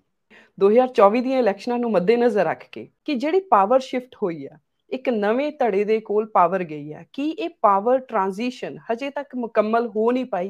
ਇਸੇ ਕਰਕੇ ਪੰਜਾਬ ਦੇ ਵਿੱਚ ਇਦਾਂ ਦੇ ਸਰਕਮਸਟੈਂਸਸ ਉੱਭਰ ਰਹੇ ਨੇ ਜਿਹਦੇ ਵਿੱਚ ਇੱਕ ਪੋਲਰਾਈਜੇਸ਼ਨ ਬਹੁਤ ਡਿਫਰੈਂਟ ਲੈਵਲ ਤੇ ਕਰਨ ਦੀ ਕੋਸ਼ਿਸ਼ ਹੈ, ਤਾਂ ਕਿ ਜਿਹੜਾ 2 ਪਾਰਟੀ ਸਿਸਟਮ ਹੈ ਉਹ ਅਕਾਲੀ ਦਲ ਔਰ ਕਾਂਗਰਸ ਨੂੰ ਪਿਛਾਂਹ ਰੱਖ ਕੇ Aam Aadmi party versus BJP ਕੀਤਾ ਜਾ ਸਕੇ। ਮੈਨੂੰ ਲੱਗਦਾ ਕਿ ਸਟਰਗਲ ਫਾਰ ਪਾਵਰ ਆ। ਪੋਲੀਟੀਕਲ ਪਾਰਟੀਆਂ ਚੈਰੀਟੇਬਲ ਆਰਗੇਨਾਈਜੇਸ਼ਨ ਨਹੀਂ ਹੈਗੀਆਂ, ਇਹਨਾਂ ਦਾ ਕੰਮ ਹੁੰਦਾ ਪਾਵਰ ਨੂੰ ਹਥਿਆਉਣਾ। ਪਰ ਪਾਵਰ ਹਥਿਆਉਣ ਦੇ ਕੁਝ ਫੇਅਰ ਰੂਲਸ ਹੁੰਦੇ ਜਿਹੜੇ ਸਾਡੇ ਨਹੀਂ ਹੈਗੇ ਉਹਦੇ ਵਿੱਚੋਂ। ਆਮ ਆਦਮੀ ਪਾਰਟੀ ਦਾ ਸਭ ਤੋਂ ਵੱਡਾ ਕ੍ਰਾਈਸਿਸ ਹੈਗਾ ਕਿ ਇਹ ਪਾਰਟੀ ਸਟਰਕਚਰ ਇਹਦਾ ਬਹੁਤ ਵੀਕ ਹੈ, ਸਰਫੇਸਲ ਹੈ, ਇਨਗ੍ਰੇਨਡ ਨਹੀਂ ਹੈ, ਕਿਉਂਕਿ ਸਾਰਾ ਜ਼ੋਰ ਸਰਕਾਰ ਬਣਾਉਣ ਤੇ ਲੱਗ ਗਿਆ। ਪਾਰਟੀ ਵਾਲੇ ਪਾਸੇ 2012 ਤੋਂ ਬਾਅਦ ਜ਼ੋਰ ਹੀ ਨਹੀਂ ਦਿੱਤਾ ਗਿਆ। ਔਰ ਇਹ ਮੈਨੂੰ ਗੱਲ ਪਤਾ ਨਹੀਂ ਕਹਿਣੀ ਚਾਹੀਦੀ ਆ ਕਿ ਜਿਨ੍ਹਾਂ ਲੋਕਾਂ ਨੇ ਉਸ ਸਮੇਂ ਦੇ ਵਿੱਚ ਕਿਹਾ ਸੀ ਵੀ ਸਾਨੂੰ ਪਾਰਟੀ ਬਣਾਉਣੀ ਚਾਹੀਦੀ ਆ, ਕਿਉਂਕਿ ਪਾਰਲੀਮੈਂਟ ਨਿਜ਼ਾਮ ਦੇ ਵਿੱਚ ਉਹੀ ਸਰਕਾਰ ਲੰਮਾ ਸਮਾਂ ਚੱਲੂਗੀ ਜਿਹਦੇ ਕੋਲ ਪਾਰਟੀ ਤਕੜੀ ਹੈਗੀ ਆ। ਪਰ ਜਿਹੜੇ ਲੋਕ ਇਹਨੂੰ ਐਡਵੋਕੇਸੀ ਕਰਦੇ ਸੀ ਇਸ ਗੱਲ ਦੀ, ਉਹ ਲੋਕੀ ਹੌਲੀ ਹੌਲੀ ਬਾਹਰ ਹੋ ਗਏ ਜਾਂ ਉਹਨਾਂ ਨੂੰ ਬਾਹਰ ਕੱਢ ਦਿੱਤਾ ਗਿਆ। ਔਰ ਇੱਕ ਜਿਹੜਾ ਹੈਗਾ ਸੀ ਕ੍ਰਿਸਮੈਟਿਕ ਜਿਹੜਾ ਹੈਗਾ ਸੀ ਇਮੇਜਸ ਪੈਦਾ ਕੀਤੇ ਗਏ। ਠੀਕ ਆ, ਲੋਕਾਂ ਦੀਆਂ ਸਮੱਸਿਆ ਹੈਗੀਆਂ, ਸ਼ਾਰਟ ਟਰਮ ਸਮੱਸਿਆ ਹੈਗੀਆਂ, ਕਰਪਸ਼ਨ ਵੱਡਾ ਮਸਲਾ ਹੈਗਾ, ਪੁਰਾਣੇ ਲੀਡਰ। ਇਹ ਗੱਲ ਇੱਕ ਹੋਰ ਬੜੀ ਇੰਟਰਸਟਿੰਗ ਹੈਗੀ ਆ ਕਿ ਜਿਹੜੇ ਨੇਤਾ ਹੈਗੇ ਸਭ ਤੋਂ ਵੱਧ ਨਫ਼ਰਤ ਦੇ ਪਾਤਰ ਇਸ ਦੇਸ਼ ਦੇ ਵਿੱਚ ਪੋਲੀਟੀਕਲ ਕਲਾਸ ਆ, ਲੋਕਾਂ ਦੇ ਪੱਧਰ ਦੇ ਉੱਤੇ। ਉਹ ਇਹਨਾਂ ਨੂੰ ਲਾਈਕ ਨਹੀਂ ਕਰਦੇ, ਪਰ ਇਹਨਾਂ ਤੋਂ ਬਿਨਾਂ ਸਾਡਾ ਗੁਜ਼ਾਰਾ ਨਹੀਂ ਹੈ। ਜਿੱਥੇ ਉਹਨਾਂ ਨੂੰ ਮੌਕਾ ਲੱਗਦਾ, ਜਿੱਥੇ ਥੋੜੀ ਜਿਹੀ ਸਪੇਸ ਮਿਲਦੀ, ਉਸ ਪਾਸੇ ਨੂੰ ਤੁਰ ਪੈਂਦੇ ਆ। ਸੋ ਜਿਹੜੀ ਤੁਸੀਂ 2024 ਦੀ ਇਲੈਕਸ਼ਨ ਕੀਤੀ ਉਹ ਬਹੁਤ ਇੰਟਰਸਟਿੰਗ ਹੋਊਗੀ। ਮੈਨੂੰ ਲੱਗਦਾ ਹੈ ਕਿ ਤੁਸੀਂ ਦੇਖਿਆ ਹੋਣਾ ਕਿ ਪਾਰਲੀਮੈਂਟ ਦੇ ਵਿੱਚ ਸੰਗਰੂਰ 'ਚ ਕੀ ਬਣਿਆ ਸੀਗਾ। ਦਿੱਲੀ ਸਰਕਾਰ ਬਣਨ ਤੋਂ ਬਾਅਦ 2 ਪਾਰਲੀਮੈਂਟ ਦੀਆਂ ਇਲੈਕਸ਼ਨਸ ਹੋਈਆਂ ਵਾ, ਉੱਥੇ ਉਹਦੇ ਐਂਡ ਰਿਜ਼ਲਟ ਕੀ ਆਏ ਸੀਗੇ। ਇੱਕ ਹੁਣ ਬਾਈ ਇਲੈਕਸ਼ਨ ਜਿਹੜੀ ਆ ਉਹ ਜਲੰਧਰ ਦੇ ਵਿੱਚ ਹੋਣੀ ਆ, ਉਹ ਵੀ ਪੋਸੀਬਲ ਕਹਿਣਾ ਤਾਂ ਬਹੁਤ ਮੁਸ਼ਕਲ ਹੁੰਦਾ ਕਈ ਵਾਰੀ ਕਿ ਇਹਦੇ ਬਾਰੇ ਕੋਈ ਗੱਲ ਕੀਤੀ ਜਾਵੇ, ਪਰ ਕਿਉਂਕਿ ਤੁਹਾਡੇ ਕੋਲ ਢਾਂਚਾ ਨਹੀਂ ਹੈ, ਕਿਉਂਕਿ ਤੁਹਾਡੇ ਕੋਲ ਉਸ ਕਿਸਮ ਦੇ ਕਮਿਟਡ, ਇਹ ਠੀਕ ਹੈ ਲੋਕੀ ਨਾਲ ਜੁੜ ਜਾਂਦੇ ਆ, जुड़ते कित्थों आ, ਜਿਹੜੇ ਟ੍ਰੈਡੀਸ਼ਨ ਪਾਰਟੀਆਂ ਵੱਲੋਂ ਜਾਂ ਤਾਂ ਸਤਾਏ ਸੀ ਜਾਂ ਉੱਥੇ ਉਹਨਾਂ ਨੂੰ ਅਪਰਚੂਨਿਟੀ ਨਹੀਂ ਸੀ ਮਿਲੀ, ਜਾਂ ਕੋਈ ਹੋਰ ਕਾਰਨ ਸੀ ਕਿ ਇਹਨਾਂ ਨੂੰ ਵੀ ਲੋੜ ਸੀ ਉਹਨਾਂ ਲੋਕਾਂ ਦੀ, ਇਹਨਾਂ ਲੋਕਾਂ ਨੂੰ ਨਾਲ ਲੈ ਕੇ, ਜਿਹਦਾ ਹੁਣ ਸਾਡੇ ਸਾਹਮਣੇ ਤੁਸੀਂ ਦੇਖੋ ਵੀ ਪੰਜਾਬ ਦੇ ਵਿੱਚ ਵੀ 3 ਇੰਸਟੈਂਸਸ ਆ ਗਏ ਆ, ਦਿੱਲੀ ਦੀ ਗੱਲ ਤਾਂ ਆਪਾਂ ਨਹੀਂ ਕਰ ਸਕਦੇ। ਇਹਨਾਂ ਨੂੰ ਚੈਲੰਜ ਬਹੁਤ ਵੱਡਾ ਹੋਊਗਾ, ਔਰ ਪੰਜਾਬ ਦੀ ਸਰਕਾਰ ਦੀ ਅਸਲੀ ਪਰਖ 2024 ਤੋਂ ਬਾਅਦ ਸ਼ੁਰੂ ਹੋਣੀ ਆ। ਜੇ ਇਹ ਕੁਛ ਨਾ ਕੁਛ ਉਹਦੇ ਵਿੱਚ ਪਾਵਰ ਨੂੰ ਰਿਟੇਨ ਕਰਦੇ ਆ ਫਿਰ ਤਾਂ ਬਹੁਤ ਠੀਕ ਰਹੂਗਾ। ਜੇ ਬਾਈ ਚਾਂਸ ਖੁਦਾ ਨਾ ਖਾਸਤਾ ਇਹ ਉਹਦੇ ਵਿੱਚੋਂ ਬਾਹਰ ਹੁੰਦੇ ਉਸ ਗੇਮ ਦੇ ਵਿੱਚੋਂ, ਤੁਸੀਂ ਦੇਖਿਆ ਕਿ 2014 ਦੇ ਵਿੱਚ 4 ਸੀਟਾਂ ਆਈਆਂ ਸੀਗੀਆਂ, 25% ਵੋਟ ਸ਼ੇਅਰ ਸੀਗਾ, ਔਰ ਭਗਵੰਤ ਮਾਨ ਜੀ 3,10,000 ਵੋਟਾਂ ਨਾਲ ਜਿੱਤੇ ਸੀਗੇ। 2019 ਦੇ ਆਉਂਦਿਆਂ ਆਉਂਦਿਆਂ ਜਿਹੜਾ ਵੋਟ ਪਰਸੈਂਟੇਜ ਹੀ ਬਹੁਤ ਘਟ ਗਈ, ਔਰ ਜਦੋਂ 22 ਦੇ ਵਿੱਚ ਇਲੈਕਸ਼ਨ ਹੋਈ ਹੈ ਇਹ ਇਲੈਕਸ਼ਨ ਹਾਰ ਗਏ। ਤਾਂ ਕੁਆਇਟ ਲਾਈਕਲੀ ਅਕਾਲੀ ਦਲ ਕੋਸ਼ਿਸ਼ ਕਰੂਗਾ, ਬੀਜੇਪੀ ਨੂੰ ਵੀ ਚਾਹੀਦਾ ਹੈ ਕਿ ਬੀਜੇਪੀ ਥੋੜਾ ਵੱਡਾ ਪਲੇਅਰ ਬਣ ਕੇ, ਕਿਉਂਕਿ ਅੱਗੇ ਉਹਨਾਂ ਨੂੰ 3 ਸੀਟਾਂ ਮਿਲਦੀਆਂ ਸੀਗੀਆਂ, 10 ਸੀਟਾਂ ਅਕਾਲੀ ਦਲ ਲੜਦਾ ਸੀਗਾ। ਹੁਣ ਅਕਾਲੀ ਦਲ ਇਸ ਪੋਜੀਸ਼ਨ 'ਚ ਨਹੀਂ ਹੈਗਾ ਇਸ ਵੇਲੇ, ਮੇਰੀ ਸਮਝ ਨਾ, ਹੋ ਸਕਦਾ ਜ਼ਿਆਦਾ ਹੋਵੇ, ਕਿ ਜਿਹੜਾ ਬਹੁਤ ਵੱਡੀ ਬਾਰਗੇਨਿੰਗ ਕਰ ਸਕੇ। ਤਾਂ ਬੀਜੇਪੀ ਕਿਉਂਕਿ ਸਾਰੇ ਰਿਸੋਰਸਸ ਹੈਗੇ ਆ, ਕਿਤੇ ਨਾ ਕਿਤੇ ਜਾ ਕੇ ਜਿਹੜਾ ਹੈਗਾ ਉਹ ਹੋਰ ਵੱਡਾ ਸ਼ੇਅਰ ਮੰਗ ਸਕਦੇ ਆ, ਜਾਂ ਕੱਲ ਨੂੰ ਇਹ ਵੀ ਕਹਿਣਗੇ ਕਿ ਪਾਪੂਲੇਸ਼ਨ ਦੇ ਹਿਸਾਬ ਦੇ ਨਾਲ ਸਾਨੂੰ ਜਿਹੜੀ ਹੈਗੀ ਆ ਉਹ ਦਿੱਤੀ ਜਾਵੇ। ਫਿਰ ਕੰਪੀਟੀਸ਼ਨ ਮੋਟੇ ਤੌਰ ਦੇ ਉੱਤੇ ਮੈਨੂੰ ਲੱਗਦਾ ਕਿ ਜਿਹੜੀਆਂ ਟ੍ਰੈਡੀਸ਼ਨਲ ਜਿਹੜਾ ਅਲਾਇੰਸ ਜਿਹੜਾ ਹੁੰਦਾ ਸੀਗਾ ਉਸ ਪਾਸੇ ਨੂੰ ਜ਼ਿਆਦਾ ਟਿਲਟ ਕਰ ਜਾਵੇ, ਔਰ ਇਹ ਥੋੜੇ ਜਿਹੇ ਜਿਹੜੇ ਹੈਗੇ ਆ ਇਹਨਾਂ ਨੂੰ ਸਮੱਸਿਆ ਹੋਵੇ। ਉਹਦਾ ਇੱਕ ਕਾਰਨ ਇੱਕ ਹੋਰ ਹੈਗਾ ਕਿ ਸਾਡੇ ਕੋਲ ਮੁੱਖ ਮੰਤਰੀ ਤਾਂ ਹੈਗਾ, ਸਰਕਾਰ ਤਾਂ ਹੈਗੀ ਆ, ਵੇਅਰ ਇਜ਼ ਦਾ ਪਾਰਟੀ? ਕਹਿਣ ਨੂੰ ਤਾਂ ਬਹੁਤ ਕੁਛ ਹੈਗਾ ਵਾ ਕਿ ਨੀਲੀਆਂ ਪੱਗਾਂ ਵਾਲਿਆਂ ਨੇ, ਚਾਹੇ ਚਿੱਟੀਆਂ ਪੱਗਾਂ ਵਾਲਿਆਂ ਨੇ, ਚਾਹੇ ਲਾਲ ਪੱਗਾਂ ਵਾਲਿਆਂ ਨੇ ਪੀਲੀਆਂ ਪੱਗਾਂ ਬੰਨ੍ਹਣੀਆਂ, ਇਹ ਤਾਂ ਪਾਰਟੀ ਨਹੀਂ ਬਣਦੀ। ਦੂਸਰਾ ਕਿ ਵਿਚਾਰਧਾਰਾ ਕੀ ਆ? ਵਿਚਾਰਧਾਰਾ ਕੱਲੀ ਕਰਪਸ਼ਨ ਨਹੀਂ ਹੋ ਸਕਦੀ, ਵਿਚਾਰਧਾਰਾ ਜਿਹੜੀ ਹੈਗੀ ਉਹ ਵਿਅਕਤੀ ਪੂਜਾ ਨਹੀਂ ਹੋ ਸਕਦੀ, ਵਿਚਾਰਧਾਰਾ ਜਿਹੜੀ ਆ ਉਹ ਇੰਸਟੈਂਟ ਲੋਕਾਂ ਨੇ ਜਿਹੜੇ ਇਸ਼ੂ ਆ ਉਹਨਾਂ ਨੂੰ ਉਹਨਾਂ ਦੇ ਵਾਲੇ ਨਹੀਂ ਘੁੰਮ ਸਕਦੀ। ਵਿਚਾਰਧਾਰਾ ਤੇ ਇੱਕ ਬਹੁਤ ਵੇ ਆਫ ਲਾਈਫ ਹੈ ਨਾ, ਵਿਚ ਇਜ਼ ਮਿਸਿੰਗ ਪਾਰਟਿਕੂਲਰਲੀ ਇਹ ਜੇ ਆਪਾਂ ਇਸ ਰੂਲਿੰਗ ਪਾਰਟੀ ਦੇ ਕੰਟੈਕਸਟ ਗੱਲ ਕਰਦੇ ਹਾਂ। ਤੁਸੀਂ ਨੌਜਵਾਨ ਪੀੜ੍ਹੀ ਨੂੰ ਵੀ ਬਹੁਤ ਕਲੋਜ਼ਲੀ ਦੇਖਿਆ ਹੋਏਗਾ ਜੀ, ਜਦੋਂ ਤੁਸੀਂ ਆਪਣੀ ਇਲੈਕਸ਼ਨ ਸਟੱਡੀਜ਼ ਜਾਂ ਹੋਰ ਸੋਸ਼ੀਓ ਪੋਲੀਟੀਕਲ ਸਟੱਡੀਜ਼ ਕੀਤੀਆਂ। ਜਿਹੜੀ ਨੌਜਵਾਨੀ ਹੈ ਪੰਜਾਬ ਦੀ, ਇਹਦੇ 'ਚ ਕਦੀ ਤਾਂ ਡੈਸਪੋਡੈਂਸੀ ਹੁੰਦੀ ਹੈ, ਉਹਨਾਂ ਨੂੰ ਐਵੇਂ ਲੱਗਦਾ ਹੈ ਕਿ ਇੱਥੇ ਕੁਛ ਬਣਨਾ ਹੀ ਨਹੀਂ ਹੈ ਪੰਜਾਬ 'ਚ, ਔਰ ਕਦੀ ਉਹ ਆਪਣੇ ਹੱਕ ਲੈਣ ਲਈ, ਚਾਹੇ ਬਹੁਤ ਛੋਟੀ ਜਿਹੀ ਚੀਜ਼ ਹੋਵੇ, ਉਹਦੇ ਤੇ ਇੱਕਦਮ ਬਹੁਤ ਜਜ਼ਬੇ ਦੇ ਨਾਲ, ਜੋਸ਼ ਦੇ ਨਾਲ ਨਿਕਲ ਕੇ ਆਉਂਦੇ ਨੇ। ਇਹ ਨੌਜਵਾਨ ਪੀੜ੍ਹੀ ਦਾ ਜਦੋਂ ਤੁਸੀਂ ਵਿਵਹਾਰ ਪੜ੍ਹਨ ਦੀ ਕੋਸ਼ਿਸ਼ ਕੀਤੀ ਹੈ, ਤੁਹਾਨੂੰ ਕੀ ਪ੍ਰੋਬਲਮਸ ਲੱਗੀਆਂ ਨੇ ਕਿ ਨੌਜਵਾਨ ਨਿਰਾਸ਼ਤਾ ਵੀ ਇੱਕਦਮ ਆ ਜਾਂਦੀ ਆ, ਔਰ ਫਿਰ ਉਹ ਅਣਖ ਔਰ ਨਾਬਰੀ ਇੱਕਦਮ ਨਿਕਲ ਕੇ ਆਉਂਦੀ ਹੈ? ਇਹਦੇ ਕਾਰਨ ਕੀ ਦੇਖੇ ਤੁਸੀਂ? ਮਨਵੀਰ ਜੀ, ਅਸੀਂ ਨਾ 2 ਸਟੱਡੀਜ਼ ਹੁੰਦੀਆਂ ਸੀ ਲੋਕ ਨੀਤੀ ਨਾਲ, 2017 ਦੇ ਵਿੱਚ state of youth in India ਔਰ 2021 ਦੇ ਵਿੱਚ state of youth in India, Punjab the part ਅਸੀਂ ਦੇਖਿਆ ਸੀਗਾ। ਬਹੁਤ ਸਾਨੂੰ ਨਮੋਸ਼ੀ ਆਉਂਦੀ ਆ ਜਦੋਂ ਸਾਡੀ ਯੂਥ ਹਰ ਪਾਸੇ ਵੱਲ ਨੈਸ਼ਨਲ ਐਵਰੇਜ ਤੋਂ ਥੱਲੇ ਡਿੱਗਦੀ ਆ। ਪਹਿਲਾ ਸਾਲ ਅਸੀਂ ਲਿਟਰੇਸੀ ਦੀ ਗੱਲ ਕਰ ਲਈਏ, ਸਾਡੇ ਨੌਨ ਲਿਟਰੇਸੀ ਜਿਹੜੀ ਆ ਉਹ ਆਲਮੋਸਟ 1/4 ਹੈਗੀ ਆ ਪੰਜਾਬ ਦੇ ਵਿੱਚ। ਔਰ ਜਿਹੜੀ ਲੋਕਾਂ ਦੀ ਹੋਪਲੈਸ, ਮੈਂ ਇਹਦਾ ਪੰਜਾਬੀ ਟ੍ਰਿਬਿਊਨ 'ਚ ਇੱਕ ਆਰਟੀਕਲ ਲਿਖਿਆ ਸੀ, ਤੁਹਾਨੂੰ ਮੈਂ ਭੇਜ ਦਊਂਗਾ, ਨੌਜਵਾਨ ਵਰਗ ਤੇ ਪੰਜਾਬ ਦੇ ਉੱਤੇ ਜਿਹੜਾ ਸੀ ਸਿਆਸਤ ਦੇ ਉੱਤੇ ਸਭ ਤੋਂ ਵੱਧ ਬੇਉਮੀਦੀ, ਮੈਂ ਪੂਰੀ ਜ਼ਿੰਮੇਵਾਰੀ ਨਾਲ ਕਹਿ ਰਿਹਾ ਵਾਂ ਕਿ ਸਭ ਤੋਂ ਵੱਧ ਬੇਉਮੀਦੀ ਨੌਜਵਾਨ ਵਰਗ ਨੂੰ ਪੰਜਾਬ ਦੇ ਵਿੱਚ ਹੈਗੀ ਆ, ਨੌਕਰੀ ਮਿਲਣ ਦੀ, ਆਪਣਾ ਭਵਿੱਖ ਸਵਾਰਨ ਦੀ, ਤੇ ਖਾਸ ਕਰਕੇ ਸੰਸਥਾਵਾਂ ਤੋਂ ਜਿਹੜਾ ਹੈ, ਇਹ ਹੈ ਸਰਕਾਰ ਤੇ ਆਉਣ ਤੋਂ ਪਹਿਲੇ ਦੀ ਗੱਲ ਹੈਗੀ ਆ, ਕਿਉਂਕਿ ਉਸ ਸਮੇਂ ਦੇ ਵਿੱਚ ਕਿੱਥੇ ਨੌਕਰੀਆਂ ਕਿੱਥੇ ਸੀਗੀਆਂ, ਨਾ ਯੂਨੀਵਰਸਿਟੀਆਂ ਦੇ ਵਿੱਚ, ਕਾਲਜ ਦੇ ਵਿੱਚ 96-97 ਤੋਂ ਬਾਅਦ ਕੋਈ ਭਰਤੀ ਨਹੀਂ ਹੋਈ।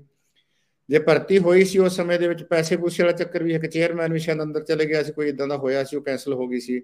ਮੁੜ ਕੇ ਇਹਨਾਂ ਨੇ ਕੰਟਰੈਕਟ ਦੇ ਉੱਤੇ ਭਰਤੀਆਂ ਕਰਨੀਆਂ ਸ਼ੁਰੂ ਕਰ ਦਿੱਤੀਆਂ, ਛੱਡ ਹੀ ਦਿੱਤਾ, ਪ੍ਰਾਈਵੇਟ ਸਾਰਾ ਜਿਹੜੀ ਜੌਬ ਸੀਗੀ ਉਸ ਪਾਸੇ ਵੱਲ ਨੂੰ ਸ਼ਿਫਟ ਕਰ ਦਿੱਤੀ। ਨੌਜਵਾਨ ਬਹੁਤ ਉਦਾਸ ਹੋਇਆ, ਡਰੱਗ ਐਡਿਕਸ਼ਨ ਵੀ ਉਸ ਜਿਹੜੀ ਹੈਗੀ ਨਾ ਉਦਾਸੀ ਦੇ ਵਿੱਚੋਂ ਨਿਕਲਦੀ, ਹੋਪਲੈਸਨੈਸ ਦੇ ਵਿੱਚੋਂ ਨਿਕਲਦੀ ਹੈ।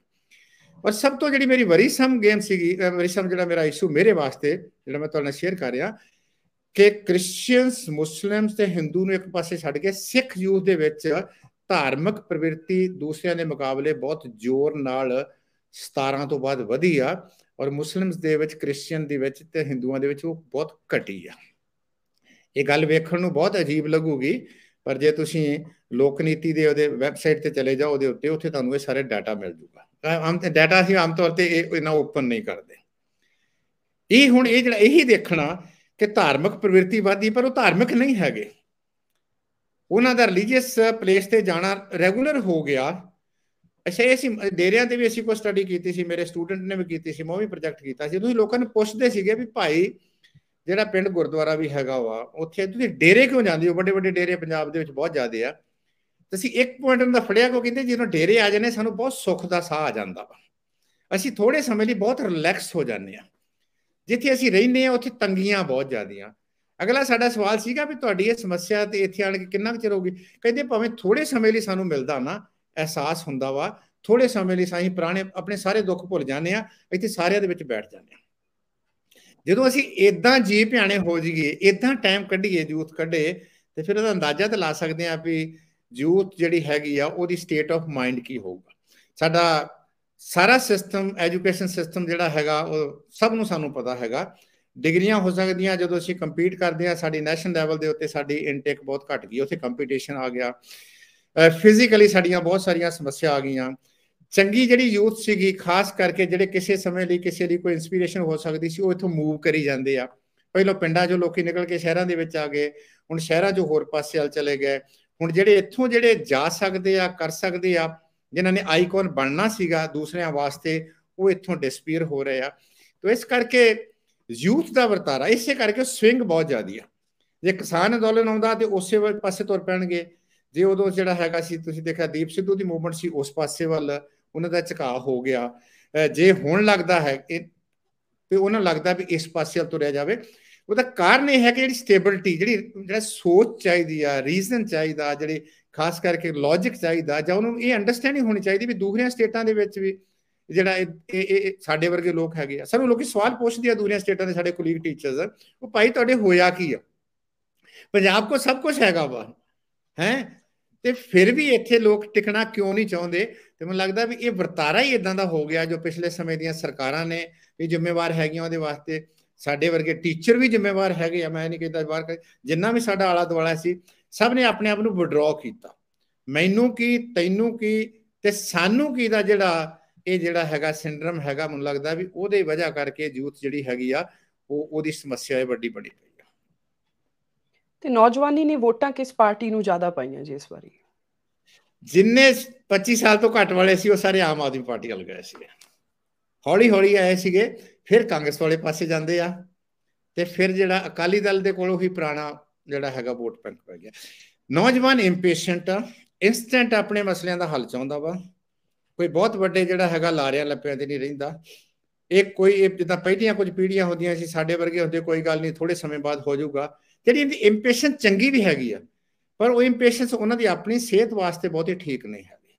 ਦੂਸਰਾ ਗੱਲ ਹੈ ਕਿ ਉਹ ਕਿਸੇ ਫਰਮ ਆਈਡੀਓਲੋਜੀ ਦੇ ਨਾਲ ਨਹੀਂ ਜੁੜੇ। ਇਹ ਬਹੁਤ ਇੰਟਰਸਟਿੰਗ ਫਿਨੋਮੀਨਾ ਹੈਗਾ ਕਿ ਉਹਨਾਂ ਦੀ ਕੋਈ ਪੱਕੀ ਵਿਚਾਰਧਾਰਾ, ਜਿੱਦਾਂ ਪਿਛਲੇ ਸਮਿਆਂ ਦੇ ਵਿੱਚ ਹੁੰਦਾ ਸੀ ਕਿ ਜਿਹੜਾ ਜੰਗ ਹੁੰਦਾ ਸੀ ਉਹ ਲੈਫਟ ਵਾਲੇ ਨਾਲ ਜੁੜਿਆ ਹੁੰਦਾ ਸੀ, ਹੁਣ ਇਹ ਕਿਸੇ ਪੱਕੀ, ਚਾਹੇ ਅਕਾਲੀ ਆ, ਕਾਂਗਰਸੀ ਆ, ਉਹ ਕਿਸੇ ਦੇ ਨਾਲ ਨਹੀਂ। ਇਹਨਾਂ ਦੀ ਵਿਚਾਰਧਾਰਾ ਵੀ ਫੰਕਸ਼ਨਲ ਹੈਗੀ ਆ, ਜਿਹਦੇ ਵਿੱਚੋਂ ਇਹ ਆਪਣਾ ਭਵਿੱਖ ਦੇਖਦੇ ਆ, ਜਾਂ ਜਿਹਦੇ ਵਿੱਚੋਂ ਇਹ ਚੇਂਜ ਦੇਖਦੇ ਆ। ਇਹ ਜਿਹੜੀ ਸਟੇਟਸ ਕੋ ਦੇ ਹੱਕ ਦੇ ਵਿੱਚ ਨਹੀਂ ਗੇ, ਇਹ ਚੇਂਜ ਦੇ ਹੱਕ ਦੇ ਵਿੱਚ ਵਾ। ਔਰ ਚੇਂਜ ਵੀ ਉਹ ਚਾਹੁੰਦੀ ਆ ਕਿ ਡੈਮੋਕ੍ਰੈਟਿਕ ਵੀ ਹੋਵੇ। ਜੇ ਕਈ ਵਾਰੀ ਡੈਮੋਕ੍ਰੈਟ ਨਹੀਂ ਹੁੰਦੀ, ਫਿਰ ਥੋੜੇ ਇੰਪੇਸ਼ੈਂਟ ਹੋ ਜਾਂਦੇ ਆ, ਕਿਉਂਕਿ ਚੇਂਜ ਲਿਆਉਣੀ ਤਾਂ ਬਹੁਤ ਡਿਫਿਕਲਟ ਟਾਸਕ ਇਸ ਵੇਲੇ ਪੰਜਾਬ ਲਈ ਹੈ। ਜੋ ਪੰਜਾਬ ਦਾ ਕ੍ਰਾਈਸਿਸ ਹੈ, ਚਾਹੇ ਉਹ ਕਰਜ਼ੇ ਵਾਲੀ ਗੱਲ ਹੈਗੀ ਆ, ਚਾਹੇ ਸਾਡਾ ਇੰਡਸਟਰੀਅਲ ਬੇਸ ਬਹੁਤ ਥੱਲੇ ਹੋ ਗਿਆ, ਚਾਹੇ ਸਾਡੇ ਸੋਰਸਿਸ ਬਹੁਤ ਲਿਮਟਿਡ ਹੋ ਗਏ, ਚਾਹੇ ਅਸੀਂ ਬਾਰਡਰ ਤੇ ਬੈਠੇ ਹਾਂ, ਚਾਹੇ ਅਸੀਂ ਜਿਹੜਾ ਇਸ ਕਿਸਮ ਦਾ ਸਾਡੇ ਬਾਹਰਲੇ ਲੋਕਾਂ ਦੀ ਪਰਸੈਪਸ਼ਨ ਵੀ ਹੈਗੀ। ਅਸੀਂ ਬੀਇੰਗ ਏ ਬਾਰਡਰ ਸਟੇਟ, ਕਿਉਂਕਿ ਸਾਡੇ ਨਾਲ ਧੱਕਾ ਵੀ ਬਹੁਤ ਕੀਤਾ, ਕਿਸੇ ਪੋਲੀਟੀਕਲ ਪਾਰਟੀ ਨੇ ਇਹਨੂੰ ਰੇਸ ਨਹੀਂ ਕੀਤਾ ਕਿ ਅਸੀਂ ਲੜਾਈਆਂ ਹਿੰਦੁਸਤਾਨ ਪਾਕਿਸਤਾਨ ਦੀਆਂ ਹੋ ਰਹੀਆਂ, ਸਫਰ ਪੰਜਾਬ ਕਰ ਰਿਹਾ। More than 50% area border belt ਦੇ ਵਿੱਚ ਆ। ਪਹਿਲਾਂ 16 ਕਿਲੋਮੀਟਰ ਹੁੰਦਾ ਸੀ, 9000 ਕਿਲੋਮੀਟਰ ਹੁੰਦਾ ਸੀਗਾ। ਪੰਜਾਬ ਵਿਦਨ ਪੰਜਾਬ ਹੈਗਾ, ਕਿਸਾਨਾਂ ਦੀਆਂ ਜ਼ਮੀਨਾਂ ਤਾਰੋਂ ਪਰਲੇ ਪਾਸੇ ਚਲੇ ਗਈਆਂ। ਇੱਕ 47 ਤੋਂ ਪਹਿਲਾਂ ਪ੍ਰੋਸਪੈਰਸ ਸੀਗੇ, ਹੁਣ ਆਪਣੀ ਜ਼ਮੀਨ ਤੇ ਉਹਨਾਂ ਦਾ ਪੂਰਾ ਕੰਟਰੋਲ ਨਹੀਂ ਹੈਗਾ। ਕਿ ਇਹ ਲੋਕ ਜਿਹੜੇ ਅਸੀਂ ਸਟਰਕਚਰਲ ਵਿਕਟਮਾਈਜੇਸ਼ਨ ਹੋਈ ਹੈ ਪਾਰਟੀਸ਼ਨ ਦੀ, ਪਾਰਟੀਸ਼ਨ ਲੋਕਾਂ ਦੀ ਚੋਇਸ ਨਹੀਂ ਸੀਗੀ।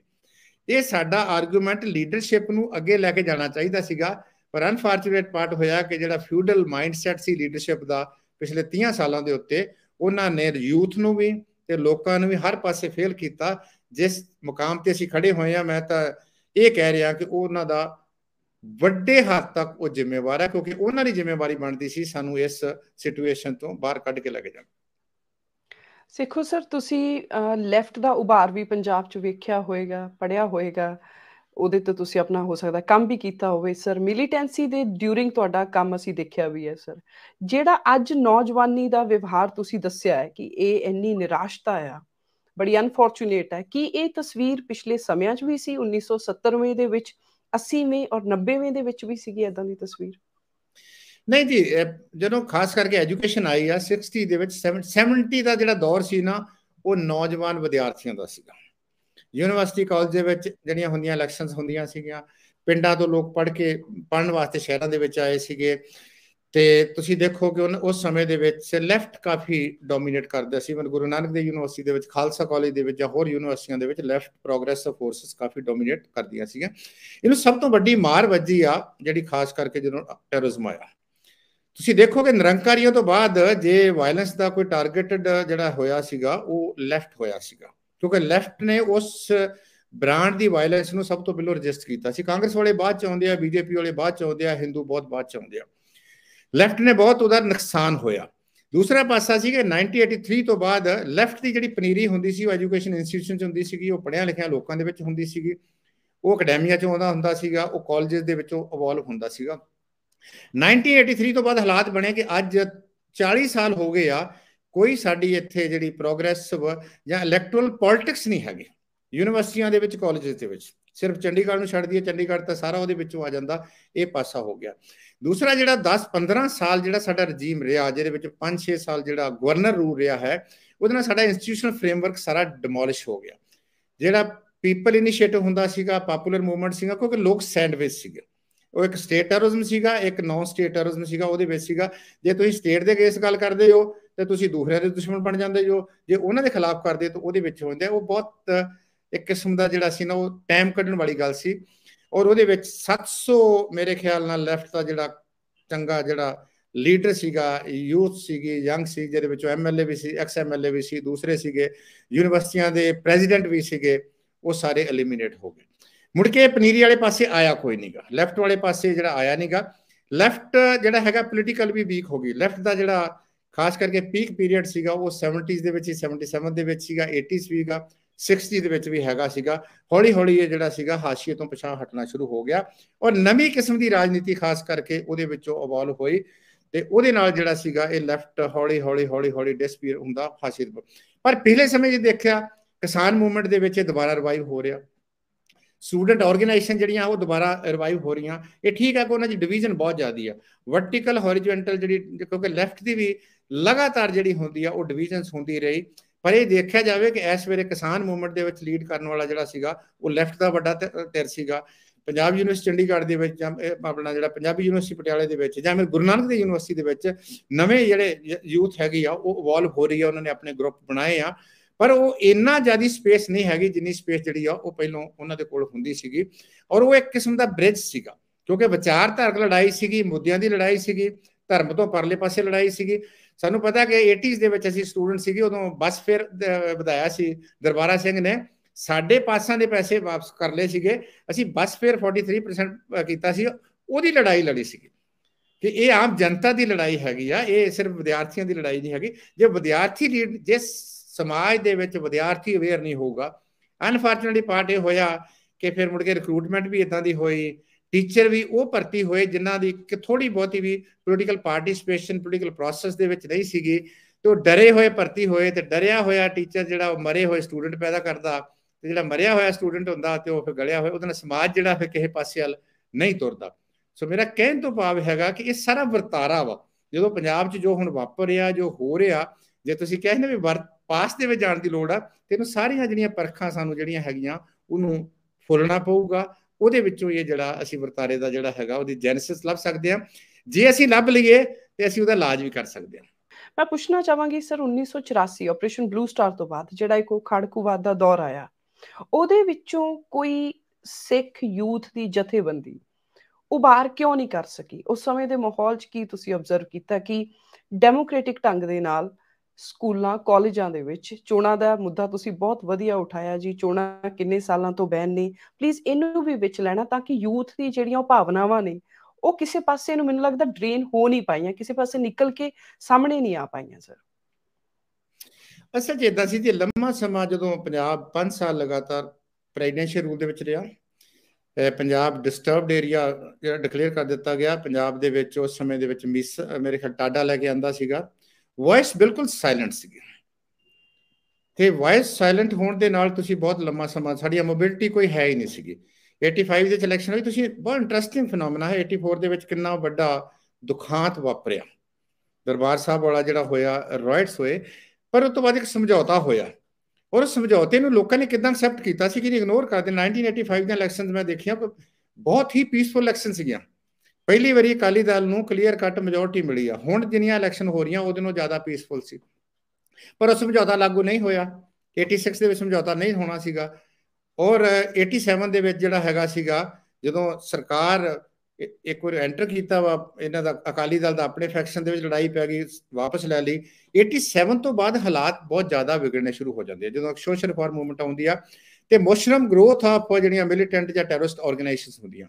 ਪਹਿਲਾਂ 3-4 ਹੁੰਦੀਆਂ ਸੀਗੀਆਂ 80 ਦੇ ਵਿੱਚ, ਪ੍ਰੋਮੀਨੈਂਟ ਬੱਬਰ ਖਾਲਸਾ ਹੁੰਦੀ ਸੀਗੀ, ਫਿਰ ਇਹ ਹੋਰ ਬਹੁਤ ਜ਼ਿਆਦੀਆਂ ਸ਼ੁਰੂ ਹੋ ਗਈਆਂ ਔਰ ਬਹੁਤ ਵੱਡੀ ਗਿਣਤੀ 'ਚ ਮੁੰਡਿਆਂ ਨੇ ਜੁਆਇਨ ਵੀ ਕੀਤਾ। ਕੁਝ ਪਿੰਡ ਇੱਦਾਂ ਦੇ ਸੀ ਮਾਝੇ ਦੇ ਵਿੱਚ ਜਿੱਥੋਂ 100 ਦੇ ਕਰੀਬ ਮੁੰਡੇ ਜਿਹੜੇ ਸੀਗੇ ਉਹ ਇਸ ਪਾਸੇ ਆ ਗਏ ਔਰ ਉਸ ਤੋਂ ਬਾਅਦ ਉਹ ਡਿਸਪੀਅਰ ਵੀ ਸਾਰਾ ਹੋ ਗਿਆ। 90s ਦੇ ਵਿੱਚ ਆ ਕੇ ਜਿਹੜਾ ਵਰਤਾਰਾ ਨਵਾਂ ਸ਼ੁਰੂ ਹੋਇਆ, ਜਿਹਨੂੰ ਇਹਨੇ ਲਿਬਰਲਾਈਜੇਸ਼ਨ, ਪ੍ਰਾਈਵੇਟਾਈਜੇਸ਼ਨ, ਸਾਡਾ ਏਜੰਡਾ ਹੀ ਚੇਂਜ ਹੋ ਗਿਆ।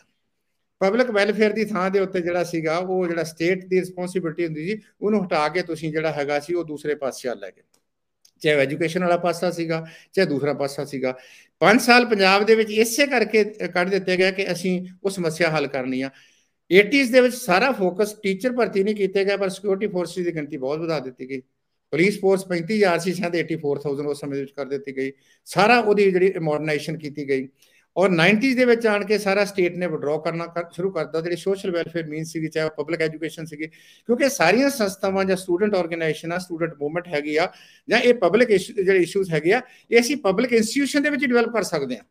ਪਬਲਿਕ ਇੰਸਟੀਟਿਊਸ਼ਨ ਬਿਲਕੁਲ ਜਿਹੜੀਆਂ ਹੌਲੀ ਹੌਲੀ ਉਹਨਾਂ ਦਾ ਜਿਹੜਾ ਡਿਮੋਲਿਸ਼ ਹੋਣੀਆਂ ਸ਼ੁਰੂ ਕਰ ਦਿੱਤੀਆਂ ਗਈਆਂ ਔਰ ਮੁੜ ਕੇ ਖਾਸ ਕਰਕੇ ਸਮਾਜ ਇਦਾਂ ਦਾ ਬਣ ਗਿਆ, ਉਸ ਕਿਸਮ ਦਾ ਵਰਤਾਰਾ ਨਹੀਂ ਰਿਹਾ। ਫੈਮਿਲੀ ਸਾਈਜ਼ ਉਸ ਕਿਸਮ ਦੇ ਹੋ ਗਏ, ਇੰਡੀਵਿਜੂਅਲਿਜ਼ਮ ਜ਼ਿਆਦਾ ਭਾਰੀ ਹੋ ਗਿਆ ਔਰ ਇਸੇ ਤਰੀਕੇ ਦੇ ਨਾਲ ਜਿਹੜੀ ਉਹ ਕਲੈਕਟਿਵਿਟੀ ਸੀਗੀ ਜਾਂ ਕਲੈਕਟਿਵ ਜਿਹੜੀ ਆਪਣੀ ਜਿਹੜੀ ਅੰਡਰਸਟੈਂਡਿੰਗ ਹੁੰਦੀ ਸੀਗੀ ਉਹ ਹੌਲੀ ਹੌਲੀ ਡਿਸਪੀਅਰ ਹੋਣਾ ਸ਼ੁਰੂ ਹੋ ਗਈ। ਜਿਹੜਾ ਖਾਸ ਕਰਕੇ ਪਿੰਡਾਂ ਦਾ ਢਾਂਚਾ ਟੁੱਟ ਗਿਆ। ਜਿਹੜੇ ਪਿੰਡਾਂ 'ਚੋਂ ਖਾਂਦੇ ਪੀਂਦੇ ਲੋਕ ਸੀਗੇ ਉਹ ਨਿਕਲ ਕੇ ਬਾਹਰ ਆ ਗਏ, ਜਿਨ੍ਹਾਂ ਨੇ ਘੱਟੋ ਘੱਟ ਥੋੜਾ ਬਹੁਤ ਗਾਈਡ ਕਰਨਾ ਸੀਗਾ, ਜਿਹੜਾ ਸੰਸਥਾਵਾਂ ਨੂੰ ਦੇਖਣਾ ਸੀਗਾ ਜਾਂ ਆਮ ਲੋਕਾਂ, ਸੁਧਾਰ ਲੋਕਾਂ ਵਾਸਤੇ ਇੱਕ ਇੰਸਪੀਰੇਸ਼ਨ ਹੋਣਾ ਸੀ, ਉਹ ਕੰਮ ਨਹੀਂ ਰਿਹਾ। ਤਾਂ ਤਾਣਾ ਬਾਣਾ ਇੰਨਾ ਉਲਝ ਗਿਆ, ਇੰਨਾ ਟੁੱਟ ਗਿਆ, ਸਰਕਾਰਾਂ ਨੇ ਬਿਲਕੁਲ ਧਿਆਨ ਨਹੀਂ ਦਿੱਤਾ। ਇੱਕ ਫਰਜ਼ ਉਹਨਾਂ ਦਾ ਸੀਗਾ, criminal neglect on the part of the ruling dispensations. ਕਾਲਜਾਂ, ਯੂਨੀਵਰਸਿਟੀਆਂ ਦੇ ਵਿੱਚ ਸਟੂਡੈਂਟ ਚੋਣਾਂ ਨਹੀਂ, ਆਈ ਥਿੰਕ 1983 ਦੇ ਵਿੱਚ ਹੀ ਬੈਨ ਕਰ ਦਿੱਤੀਆਂ ਗਈਆਂ ਸੀ, ਪੰਜਾਬ 'ਚ ਉਸ ਤੋਂ ਬਾਅਦ ਨਹੀਂ ਹੋਈਆਂ। ਕੀ ਤੁਹਾਨੂੰ ਲੱਗਦਾ ਹੈ ਕਿ ਜਿਹੜਾ ਅੱਜ ਦੀ ਨੌਜਵਾਨੀ ਹੈ ਉਹਦੀ ਜਿਹੜੀ ਦਿਸ਼ਾਹੀਨ ਦਲੇਰੀ ਹੈ, ਇਹਨੂੰ ਇੱਕ ਤਰ੍ਹਾਂ ਦੇ ਨਾਲ ਇੱਕ ਆਪਾਂ ਡਾਇਰੈਕਸ਼ਨ ਦੇ ਸਕਦੇ ਹਾਂ? ਉਹ ਆਪਣੇ ਵਿਚਾਰ ਜਿਹੜੇ ਨੇ, ਉਹ ਆਪਣੇ ਆਰਗੂਮੈਂਟ ਜਿਹੜੇ ਨੇ ਉਹ ਚੋਣਾਂ ਦੇ ਥਰੂ ਰੱਖ ਸਕਦੇ ਨੇ। ਨਾਲ ਹੀ ਕੀ ਜਿਹੜੀਆਂ ਸਾਡੀਆਂ ਰਾਜਸੀ ਧਿਰਾਂ ਨੇ ਉਹ ਡਰਦੀਆਂ ਨੇ ਜੀ ਚੋਣਾਂ ਕਰਾਉਣ ਤੋਂ, ਕਦੀ ਵੀ ਸਟੂਡੈਂਟ ਚੋਣਾਂ ਦਾ ਨਾਮ ਨਹੀਂ ਲਿਆ ਜਾਂਦਾ? ਦੇਖੋ, ਅਸੀਂ ਸਾਰੀਆਂ ਗੰਦੀਆਂ ਮੰਦੀਆਂ ਚੋਣਾਂ ਹੋਣ ਦਿੰਦੇ ਹਾਂ ਪਿੰਡਾਂ ਦੀਆਂ। ਮੈਨੂੰ ਪਤਾ ਤੁਸੀਂ ਵੀ ਪਿੰਡਾਂ 'ਚ ਦੇਖਦੇ ਹੋ ਕਿੱਦਾਂ ਪੰਚਾਇਤਾਂ ਦੀਆਂ ਚੋਣਾਂ ਹੁੰਦੀਆਂ, ਉਹ ਤਾਂ ਅਸੀਂ 93 ਦੇ ਵਿੱਚ ਕਰਾਤੀਆਂ, ਪਰ ਸਟੂਡੈਂਟ ਇਲੈਕਸ਼ਨ ਜਿਹੜੀ ਆ ਉਹ ਅਜੇ ਤੱਕ ਨਹੀਂ ਹੋਈ ਉਹਦੇ ਵਿੱਚੋਂ। ਮੈਂ ਤਾਂ ਇਹ ਕਹਿਣਾ ਕਿ ਖਾਸ ਕਰਕੇ ਜਿਹੜੇ ਇਹ ਸਟੂਡੈਂਟ ਹੈਗੇ ਆ ਜਾਂ ਜਿਹੜੇ ਯੂਥ ਹੈਗੇ ਆ, ਇਹਨਾਂ ਨੂੰ grass root level institution, Manveer ਜੀ 1.25 ਲੱਖ ਸਾਨੂੰ ਲੋਕ ਚਾਹੀਦੇ ਆ ਜਿਹੜੀਆਂ ਸਾਡੀਆਂ ਪਿੰਡਾਂ ਦੀਆਂ ਪੰਚਾਇਤਾਂ ਹੈਗੀਆਂ, ਜਿਹੜੀਆਂ 3 ਟੀਅਰ ਸਿਸਟਮ ਹੈਗਾ, ਪੰਚਾਇਤ ਹੈਗਾ, ਬਲਾਕ ਸੰਮਤੀ ਹੈ, ਜ਼ਿਲ੍ਹਾ ਪਰਿਸ਼ਦ ਦਾ। ਇਹ ਸਰਕਾਰ ਕੋਲ ਬਹੁਤ ਵੱਡਾ ਮੌਕਾ ਹੈ। ਯੂਥ ਨੂੰ ਜੇ ਗੇਨਫੁਲ ਉਹਨਾਂ ਨੂੰ ਇੰਗੇਜ ਕਰਨਾ ਹੈ, ਤੁਸੀਂ ਜਿਹੜੀ ਹੈਗੀ ਰੰਗਲਾ ਪੰਜਾਬ ਬਣਾਉਣ ਲਈ, ਇਹਨਾਂ ਦਾ ਸਲੋਗਨ ਬਹੁਤ ਵਧੀਆ, ਰੰਗਲਾ ਪੰਜਾਬ ਜਾਂ ਪ੍ਰੀ 1980 ਵਾਲਾ ਪੰਜਾਬ ਆ, ਉਹਨਾਂ ਨੂੰ ਇੰਗੇਜ ਕਰੋ। ਸਾਡਾ ਸਭ ਤੋਂ ਵੱਡਾ ਜਿਹੜਾ ਕ੍ਰਾਈਸਿਸ, ਗਵਰਨੈਂਸ ਦਾ ਕ੍ਰਾਈਸਿਸ ਆ, ਉਹ ਪਿੰਡਾਂ ਦੀਆਂ ਪੰਚਾਇਤਾਂ ਦਾ। ਜਿਸ ਤਰੀਕੇ ਨਾਲ ਪਿਛਲੇ ਸਮੇਂ ਦੇ ਵਿੱਚ ਉੱਥੋਂ ਦੇ MLA ਨੇ ਜਾਂ ਉੱਥੋਂ ਦੇ ਹੋਰ ਲੋਕਾਂ ਨੇ ਉਹਨਾਂ ਦੇ ਉੱਤੇ ਇੰਪੋਜ਼ ਕੀਤਾ, give them free hand, rule ਨਾ ਬਣਾਓ। ਲੋਕਾਂ ਨੂੰ ਕਹੋ ਆਪਣੇ ਪਿੰਡ ਦੇ ਪੜ੍ਹੇ ਲਿਖੇ ਜਿਹੜੇ ਲੋਕ ਅਸੀਂ ਚਾਹੁੰਦੇ ਹਾਂ 30 ਸਾਲ ਦਾ ਬੰਦਾ ਜਿਹੜਾ ਹੈਗਾ ਉਹ ਸਰਪੰਚ ਬਣੇ ਜਾਂ ਲੜਕੀ ਜਿਹੜੀ ਉਹ ਸਰਪੰਚ ਬਣੇ, 50% ਉਹਦੇ ਵਿੱਚੋਂ ਤੁਸੀਂ ਕਰ ਦਿਓ। ਪੜ੍ਹਿਆ ਪਿੰਡ ਦੇ ਲੋਕਾਂ ਨੂੰ ਕਹੋ ਵੀ ਪੜ੍ਹੇ ਲਿਖੇ ਨੂੰ ਵੋਟ ਪਾਓ, ਤੁਸੀਂ ਇਨਕਰਜ ਕਰੋ। ਇੱਕ ਤਾਂ ਆਪਾਂ ਉੱਥੇ ਉਹਨਾਂ ਨੂੰ ਇੰਗੇਜ ਕਰ ਸਕਦੇ ਹਾਂ ਔਰ ਇਹ ਜੇ ਉੱਥੇ ਇੰਗੇਜ ਹੋਣਗੇ ਤੇ ਉਹਦੇ ਨਾਲ ਇਹ ਹੈਗਾ ਕਿ ਇਹ ਉੱਥੇ ਟਰਾਂਸਫਾਰਮ ਕਰਨਗੇ। ਸਾਨੂੰ ਹੁਣ ਜਿਹੜੇ, ਇੱਕ ਤਾਂ ਮੈਂ ਕਈ ਵਾਰੀ ਕਹਿ ਚੁੱਕਾ ਵੀ ਸਾਨੂੰ ਖਾਨਦਾਨੀ ਜਿਹੜੇ ਆ ਨਾ ਸਿਆਸਤਦਾਨ ਨਹੀਂ ਚਾਹੀਦੇ, ਸਾਨੂੰ ਜਿਹੜੇ ਮੰਝੇ ਸਿਆਸਤਦਾਨ ਵਾ ਉਹ ਨਹੀਂ ਚਾਹੀਦੇ, ਸਾਨੂੰ ਹੰਡੇ ਵਰਤੇ ਜਿਹੜੇ ਆ ਉਹਨਾਂ ਨੇ ਸਾਨੂੰ ਕਿਸੇ ਪਾਸੇ ਨਹੀਂ ਲਾਉਣਾ। ਯੂਥ ਨੂੰ ਇੰਗੇਜ ਕਰੋ। 1.25 ਲੱਖ ਦੇ ਕਰੀਬ ਅਸੀਂ ਯੂਥ ਜਿਹੜੀ ਹੈਗੀ ਆ ਉਹਦੇ ਵਿੱਚ ਇੰਗੇਜ ਕਰ ਸਕਦੇ ਹਾਂ ਔਰ ਉਹਨਾਂ ਦੀ ਕਪੈਸਿਟੀ ਆ। ਦੇਖੋ ਉਹਨਾਂ ਨੂੰ ਜੇ ਤੁਸੀਂ ਚੰਗੇ ਪਾਸੇ ਲਾ ਦੋਗੇ ਉਹ ਉਸ ਪਾਸੇ ਵੱਲ ਚੱਲਣਗੇ। ਇਸੇ ਤਰੀਕੇ ਦੇ ਨਾਲ ਤੁਹਾਡੀਆਂ ਜਿਹੜੀਆਂ ਸ਼ਹਿਰਾਂ ਦੇ ਵਿੱਚ ਮਿਊਨਿਸਪਲ ਕਾਰਪ ਹੋਰ ਬਹੁਤ ਕੁਝ ਹੈਗਾ, ਇਹ ਸਰਕਾਰ ਦੀ ਜ਼ਿੰਮੇਵਾਰੀ। ਸਭ ਤੋਂ ਸੌਖਾ ਕੰਮ ਆ, ਇਹਦੇ ਉੱਤੇ ਕੋਈ ਵੀ ਨਾ ਪੈਸਾ ਖਰਚਣ ਦੀ ਲੋੜ ਹੈਗੀ ਆ, ਨਾ ਕੋਈ ਢਾਂਚਾ ਬਣਾਉਣ ਦੀ ਲੋੜ ਹੈਗੀ। ਸਾਡੇ ਕੋਲ ਬਣਿਆ ਬਣਾਇਆ ਢਾਂਚਾ, ਔਰ ਇਹ ਇਸ ਸਰਕਾਰ ਵਾਸਤੇ ਜਾਂ ਇਸ ਪਾਰਟੀ ਵਾਸਤੇ ਉਹਦੀ ਰੀੜ ਦੀ ਹੱਡੀ ਬਣ ਸਕਦੇ ਆ। ਦੂਸਰਾ ਹੈਗਾ ਜਿਹੜਾ ਇਹ ਵਿਦਿਆਰਥੀਆਂ ਦਾ, ਕਿ ਤੁਸੀਂ ਸ਼ੁਰੂ ਕਰੋ, ਕਿਉਂਕਿ ਕੋਈ ਤਰੀਕਾ ਅਡਾਪਟ ਕਰ ਲਓ। ਲਿੰਗਡੋ ਕਮੇਟੀ ਆਈ ਸੀ, ਅਸੀਂ ਰਹੇ ਹਾਂ, ਸਾਨੂੰ ਕਹਿੰਦੇ ਜੀ ਇੱਕ ਬੰਦਾ ਬਣਾ ਕੇ ਭੇਜ ਦਿਓ। ਉਹਦਾ ਕੋਈ ਮਕਸਦ ਨਹੀਂ ਹੈ। ਸਾਡੇ ਆਪਣੀ ਯੂਨੀਵਰਸਿਟੀ ਦੇ ਵਿੱਚ ਮਾਰਚ ਅਪ੍ਰੈਲ 'ਚ ਜਾ ਕੇ ਸੈਸ਼ਨ ਖਤਮ ਹੋ ਜਾਂਦਾ ਸੀ, ਦਸੰਬਰ ਦੇ ਵਿੱਚ ਅਸੀਂ ਇੱਕ ਪ੍ਰਧਾਨ ਬਣਾਉਂਦੇ ਸੀ, ਚੋਣਾਂ ਕਰਦੇ ਹੁੰਦੇ ਸੀ। ਇੱਦਾਂ ਨਹੀਂ ਚਾਹੀਦਾ। ਉਹਦੇ ਰੂਲਸ ਡੂਜ਼ ਐਂਡ ਡੂ ਨਾਟਸ ਬਹੁਤ ਕਲੀਅਰ ਕਰ ਦਿਓ। ਇੰਨੇ %, 1 ਮਹੀਨਾ 2 ਮਹੀਨੇ ਰੱਖ ਲਓ। ਜਦੋਂ ਸੈਸ਼ਨ ਸ਼ੁਰੂ ਹੁੰਦਾ ਉਹਦੇ ਵਿੱਚ 75% ਜੋ ਮਰਜ਼ੀ ਕੰਡੀਸ਼ਨਸ ਲਾ ਦਿਓ, ਇੱਕ ਦਿਨ ਦੇ ਵਿੱਚ ਕਰਾ ਕੇ ਉਹਨੂੰ ਰਿਜ਼ਲਟ ਕੱਢ ਕੇ ਵੀ ਆਹ ਤੇਰਾ ਬਣਿਆ, ਆਹ ਤੁਹਾਡਾ। ਸਾਡੇ ਵੇਲੇ ਸਾਡੀ ਯੂਨੀਵਰਸਿਟੀ ਦੇ ਵਿੱਚ ਉਸ ਸਮੇਂ ਦਾ ਜਿਹੜਾ ਇੱਕ ਸਟੂਡੈਂਟ ਕਾਉਂਸਲ ਦਾ ਦਫ਼ਤਰ ਹੁੰਦਾ ਸੀਗਾ, ਔਰ ਮੈਨੂੰ ਸਟਿਲ ਆਈ ਰਿਮੈਂਬਰ ਕਿ ਉਸ ਸਮੇਂ ਜੋ ਉੱਥੇ ਟੈਲੀਫੋਨ ਲੱਗਾ ਹੁੰਦਾ ਸੀ, ਸੋਫਾ ਲੱਗਾ ਹੁੰਦਾ ਸੀ, ਵਿਦਿਆਰਥੀ ਸਾਡੇ ਕੋਲ ਲੈ ਕੇ ਆਉਂਦੇ ਹੁੰਦੇ ਸੀ ਸਮੱਸਿਆ ਜਿਹੜੀਆਂ ਹੈਗੀਆਂ ਸੀਗੀਆਂ, ਔਰ ਅਸੀਂ ਜਿਹੜੀ ਅਥਾਰਟੀ ਦੇ ਵਿੱਚ ਬ੍ਰਿਜ ਦਾ ਕੰਮ ਕਰਦੇ ਸੀਗੇ। ਤਾਂ ਯੂਥ ਜਿਹੜੀ ਹੈਗੀ ਆ ਸਮਾਜ ਦੇ ਵਿੱਚ ਤੇ ਸਰਕਾਰ ਦੇ ਵਿੱਚ ਇੱਕ ਬਹੁਤ ਤਕੜਾ ਬ੍ਰਿਜ ਦਾ ਕੰਮ ਕਰ ਸਕਦੇ ਆ, ਔਰ ਉਹਦੇ ਨਾਲ ਜਿਹੜੀ ਖਾਈ ਹੈਗੀ ਆ ਉਹ ਪੂਰੀ ਜਾ ਸਕਦੀ ਆ। ਤੇ ਪੰਜਾਬ ਜਿਹੜਾ ਪੈਰਾਂ ਦੇ ਲਿਆਉਣ ਵਾਸਤੇ ਇਹ ਜੇ ਆਪਾਂ ਕਰਦੇ ਆ ਤਾਂ ਉਹਦਾ ਬਹੁਤ ਸਾਨੂੰ ਫਾਇਦਾ ਹੋ ਸਕਦਾ। As you are man with facts, so ਮੈਂ ਤੁਹਾਡੇ ਤੋਂ ਇੱਕ ਪੱਖ ਹੋਰ ਜਾਣਨਾ ਚਾਹਾਂਗੀ। ਆਪਾਂ ਚਾਹੁੰਦੇ ਹਾਂ ਕਿ ਦਰਸ਼ਕਾਂ ਲਈ ਕੁਝ ਤੱਥ ਐਵੇਂ ਦੇ ਰੱਖੇ ਜਾਣ ਜਿਹਦੇ ਨਾਲ ਆਪਾਂ ਇਸ ਚੀਜ਼ ਨੂੰ ਵੀ ਧਿਆਨ ਦੇ ਵਿੱਚ ਲਿਆਈਏ ਕਿ ਸਾਡੀ ਆਬਾਦੀ ਦਾ ਮੇਕਅਪ ਚੇਂਜ ਹੋ ਰਿਹਾ ਹੈ, ਸਾਡੀ ਡੈਮੋਗ੍ਰਾਫਿਕ ਚੇਂਜਸ ਆ ਰਹੀਆਂ ਨੇ, ਉਹਦਾ ਸਾਡੇ ਤੇ ਪ੍ਰਭਾਵ ਕੀ ਪੈ ਰਿਹਾ ਪੰਜਾਬ ਦੇ ਵਿੱਚ? ਉਹਦਾ ਆਉਣ ਵਾਲੇ ਸਮੇਂ ਦੇ ਵਿੱਚ ਨਾ ਬਹੁਤ ਡਿਫਰੈਂਟ ਕਿਸਮ ਦਾ ਪ੍ਰਭਾਵ ਹੋਊਗਾ। ਪਹਿਲੀ ਗੱਲ ਤਾਂ it's going to be a political issue. ਅਸੀਂ 2009-10 ਦੇ ਵਿੱਚ ਬਾਰਡਰ ਏਰੀਆ ਦੇ ਵਿੱਚ ਜਿੰਨਾ ਕਿਸਾਨਾਂ ਦੀ ਤਾਰ ਤੋਂ ਪਰਲੇ ਪਾਸੇ ਜ਼ਮੀਨ ਆ ਉਹਦੇ ਉੱਤੇ ਇੱਕ ਪ੍ਰੋਜੈਕਟ ਕੀਤਾ ਸੀਗਾ, ਔਰ ਉਹਦੇ ਸਾਨੂੰ ਦਿਖਿਆ ਵੀ ਉੱਥੇ ਕੁਝ ਲੋਕ ਇਹ ਕਨਵਰਸ਼ਨ ਹੋ ਰਹੀ ਆ। ਪਿੰਡਾਂ ਦੇ ਵਿੱਚ ਥੋੜਾ ਲੱਗਦਾ ਸੀਗਾ ਵੀ ਇਹ ਕੱਲ ਨੂੰ ਮੁੱਦਾ ਬਣ ਸਕਦਾ। ਅਸੀਂ ਉਦੋਂ ਗੱਲ ਰੇਜ਼ ਵੀ ਕੀਤੀ ਸੀ, ਅਸੀਂ ਲੋਕਾਂ ਨਾਲ ਗੱਲ ਵੀ ਕੀਤੀ ਕਿ ਇਹ ਤੁਸੀਂ ਕਿਉਂ ਇਦਾਂ ਕਰ ਰਹੇ ਹੋ। ਉਹਦੇ ਬਹੁਤ ਸਾਰੇ ਕਾਰਨ ਹੈਗੇ, ਔਰ ਕਰ ਰਹੇ ਆ ਜਿਹੜਾ ਥੱਲੜਾ ਤਬਕਾ ਸੀਗਾ ਇਹ ਸਿੱਖੀ ਦਾ, ਔਰ ਉਹ ਜਿਹੜਾ ਹੈਗਾ ਸੀ ਕ੍ਰਿਸਚੈਨਿਟੀ ਵਾਲੇ ਪਾਸੇ ਵੱਲ ਜਾ ਰਿਹਾ ਇਫੈਕਟ ਹੈਗਾ ਪੰਜਾਬ ਦੇ ਇੱਕ ਕੁਝ ਜ਼ਿਲ੍ਹਿਆਂ ਦੇ ਵਿੱਚ। ਉਹ ਉਸ ਪਾਸੇ ਉਹਦਾ ਕਾਰਨ ਬਹੁਤ ਕਲੀਅਰ ਸੀਗਾ ਕਿ ਹਰ ਵਿਅਕਤੀ, ਚੰਗੀ ਗੱਲ ਇਸ ਵੇਲੇ ਹੈਗੀ ਆ ਕਿ ਪਹਿਲਿਆਂ ਸਮਿਆਂ 'ਚ ਲੋਕਾਂ ਨੂੰ ਕਿਹਾ ਜਾਂਦਾ ਸੀ ਵੀ ਆਪਣੇ ਬੱਚੇ ਪੜ੍ਹਾਓ, ਉਹ ਕਰੋ। ਹੁਣ ਉਹ ਸਮਾਂ ਆ ਗਿਆ ਵੀ ਹਰ ਮਾਂ ਪਿਓ ਚਾਹੁੰਦਾ ਕਿ ਸਾਡਾ ਜਿਹੜੀ ਜੋ ਵੀ ਸਾਡੀਆਂ ਸਮੱਸਿਆ ਵਾ ਉਹਦਾ ਨਿਦਾਨ ਸਾਡੇ ਬੱਚੇ ਦੀ ਪੜ੍ਹਾਈ ਦੇ ਵਿੱਚ ਆ।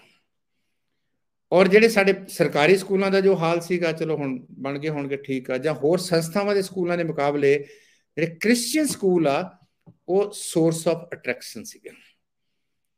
ਔਰ ਉਹਦੇ ਵਿੱਚ ਤੁਸੀਂ ਜਦੋਂ ਇਹ ਲੱਗ ਜਾਏ ਕਿ ਤੁਹਾਡਾ ਬੱਚਾ ਉੱਥੇ ਪੜ੍ਹ ਸਕਦਾ ਵਾ, ਜਾਂ ਉਹਨਾਂ ਨੂੰ ਲੱਗਦਾ ਸੀਗਾ ਵੀ ਕੋਈ ਸਾਡੀ ਉਸ ਸਮੇਂ 'ਚ ਹੈਲਪ ਕਰ ਸਕਦਾ। ਬਾਰਡਰ ਦੇ ਏਰੀਆ ਦੇ ਵਿੱਚ ਬਹੁਤ ਤੁਸੀਂ ਆਣ ਕੇ ਦੇਖੋਗੇ ਉਹ ਪੰਜਾਬ ਇਹ ਲੱਗਦਾ ਹੀ ਨਹੀਂਗਾ।